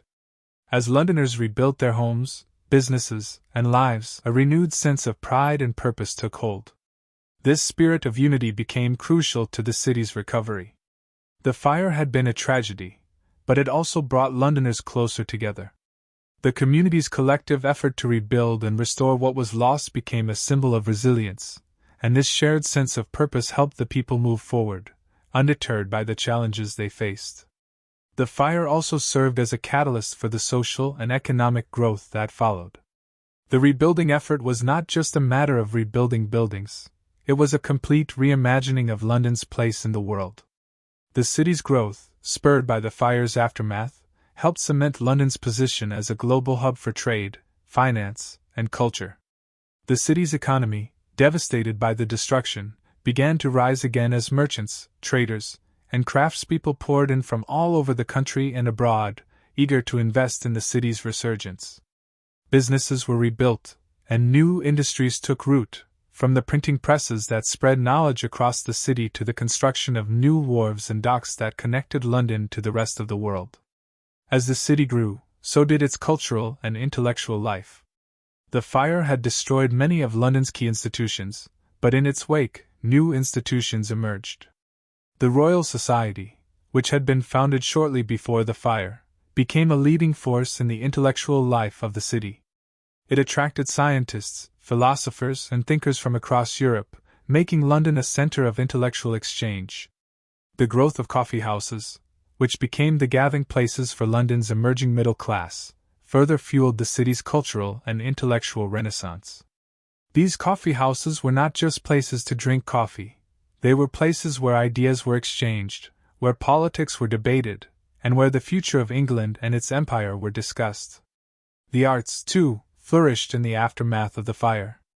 The city's theaters, which had been closed or severely restricted in the years prior, reopened with a vengeance. Playwrights such as John Dryden, Aphra Behn, and William Wycherley produced works that explored the themes of social change, political upheaval, and human nature. These plays were not only a source of entertainment, they were a reflection of the society that was rebuilding itself in the wake of the fire. The arts became a way for Londoners to process the trauma of the disaster, to celebrate their survival, and to mark the city's transformation. As London's social and cultural life blossomed, so did its political landscape. The fire had exposed the limitations of the city's leadership, and in its aftermath, there was a move toward reform. The governance of the city was strengthened, and new leadership structures were put in place to ensure that such a tragedy would never happen again. The city's leaders recognized the importance of planning, coordination, and foresight in rebuilding the city, and they worked together to create a stronger, more resilient London. This era of reform laid the groundwork for the political changes that would come in the following decades, including the development of modern urban governance. The rebuilding of London after the fire was not just about brick and mortar. It was about resilience. It was about the collective spirit of a city that refused to be defined by the flames that had ravaged it. It was about the ability to rise from the ashes, to rebuild, and to transform. The fire may have destroyed much, but it also gave rise to a new vision for the city, one that embraced change, innovation, and progress. The story of London's recovery from the Great Fire is a story of human ingenuity and determination. It is a testament to the strength of a city and its people, who, in the face of catastrophe, did not give up but instead forged ahead, creating a city that would stand the test of time.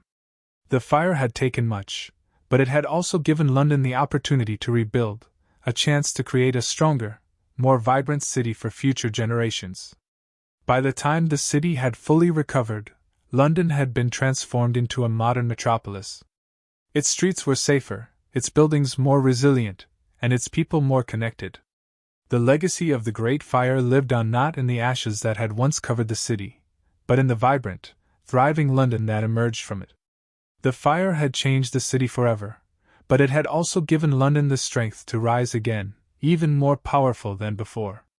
London had been reborn, and its legacy would endure for centuries to come. As the last remnants of the Great Fire of London faded from the memory of those who lived through it, the city was forever changed. The flames that had ravaged the city had not only scorched its buildings, but had also sparked a transformation in the very fabric of London's identity. What had once been a medieval city, narrow in its streets and rickety in its construction, was now on the verge of becoming a modern metropolis. The lessons learned from the fire would resonate for generations, shaping the way London would evolve and grow in the centuries to follow. By the early 1700s, the scars left by the fire had been almost entirely erased from the city's skyline. London had been rebuilt, but it was a new city, a city more robust, better planned, and more aware of the need for urban innovation. The fire had forced Londoners to reevaluate how the city should be constructed, how it should function, and how it could best serve its citizens. In doing so, it not only provided an opportunity for architectural progress, but also instilled in the people of London a sense of shared responsibility for the well-being of the city. As Sir Christopher Wren's designs became reality with the rebuilding of churches, most notably St. Paul's Cathedral, his influence extended far beyond the realm of architecture. The fire had brought the need for urban planning into sharp focus, and Wren's work exemplified the importance of creating structures that could withstand not just the ravages of time but also the unpredictability of nature. His new churches, with their strong brick and stone foundations, would become symbols of the city's resilience, steadfast and unyielding against the challenges that lay ahead. The fire also instilled a sense of urgency in the governance of London. The city had been left vulnerable to such a disaster, but the rebuilding process provided the perfect opportunity to put systems in place that would prevent future catastrophes. The establishment of fire insurance companies and the widespread adoption of building codes ensured that the risk of another devastating fire would be minimized. The creation of the first fire brigade, which would eventually evolve into today's London Fire Brigade, was another crucial step in the city's recovery. Londoners, having witnessed the destructive power of fire, took steps to ensure that they would never be so ill-prepared again. But perhaps the most lasting legacy of the Great Fire was the way in which it shaped the collective identity of the people of London. The fire was a shared trauma, one that affected every person who lived in the city. It created a bond between the people, one forged in the furnace of destruction and tempered by the hard work of rebuilding. It was an experience that would live on in the collective memory of Londoners, passed down through generations, not just as a tale of devastation but as a story of resilience and renewal. London, once a city divided by narrow streets and crowded neighborhoods, became a place where people came together, bound by a common purpose, the rebuilding of their city. The fire had also been a turning point for London's economy. While the immediate aftermath of the fire had left many people displaced and many businesses destroyed, the rebuilding efforts spurred a new era of commerce and industry. As the city grew, so too did its role as a center of global trade. London's new, wider streets, along with the improved infrastructure, allowed goods to flow more easily throughout the city, and the wharves along the River Thames became bustling centers of commerce. Merchants, traders, and craftspeople, many of whom had fled the city during the fire, returned in droves, eager to capitalize on the opportunities that arose in the wake of the disaster. The rise of London as a global financial hub was another legacy of the fire. The city's recovery created a climate ripe for investment, and the growth of the banking industry helped fuel the city's transformation. The Bank of England, established in 1694, became a powerful institution that would help shape not just London's economy but the global financial system as a whole. The city's economy, once heavily reliant on trade, became more diversified, with banking, insurance, and finance becoming key pillars of London's prosperity. The cultural landscape of London was equally transformed in the aftermath of the fire. The destruction of so many buildings had wiped away much of the city's artistic heritage, but it had also provided a blank slate for new cultural institutions to emerge. The rebuilding process saw the establishment of new theaters, libraries, and museums, which became integral parts of the city's identity. London's theaters flourished in the years following the fire, with playwrights such as William Congreve and Richard Steele creating works that were both entertaining and reflective of the changing social and political landscape. The arts, like the city itself, were rebuilt and reinvigorated, helping to usher in the Age of Enlightenment in London. As London entered the 18th century, it had become a thriving, bustling metropolis, a far cry from the city that had burned to the ground just a few decades earlier. The lessons of the Great Fire, learned through loss and hardship, had shaped the city in profound ways. Londoners had rebuilt their city with a sense of purpose and a desire for improvement.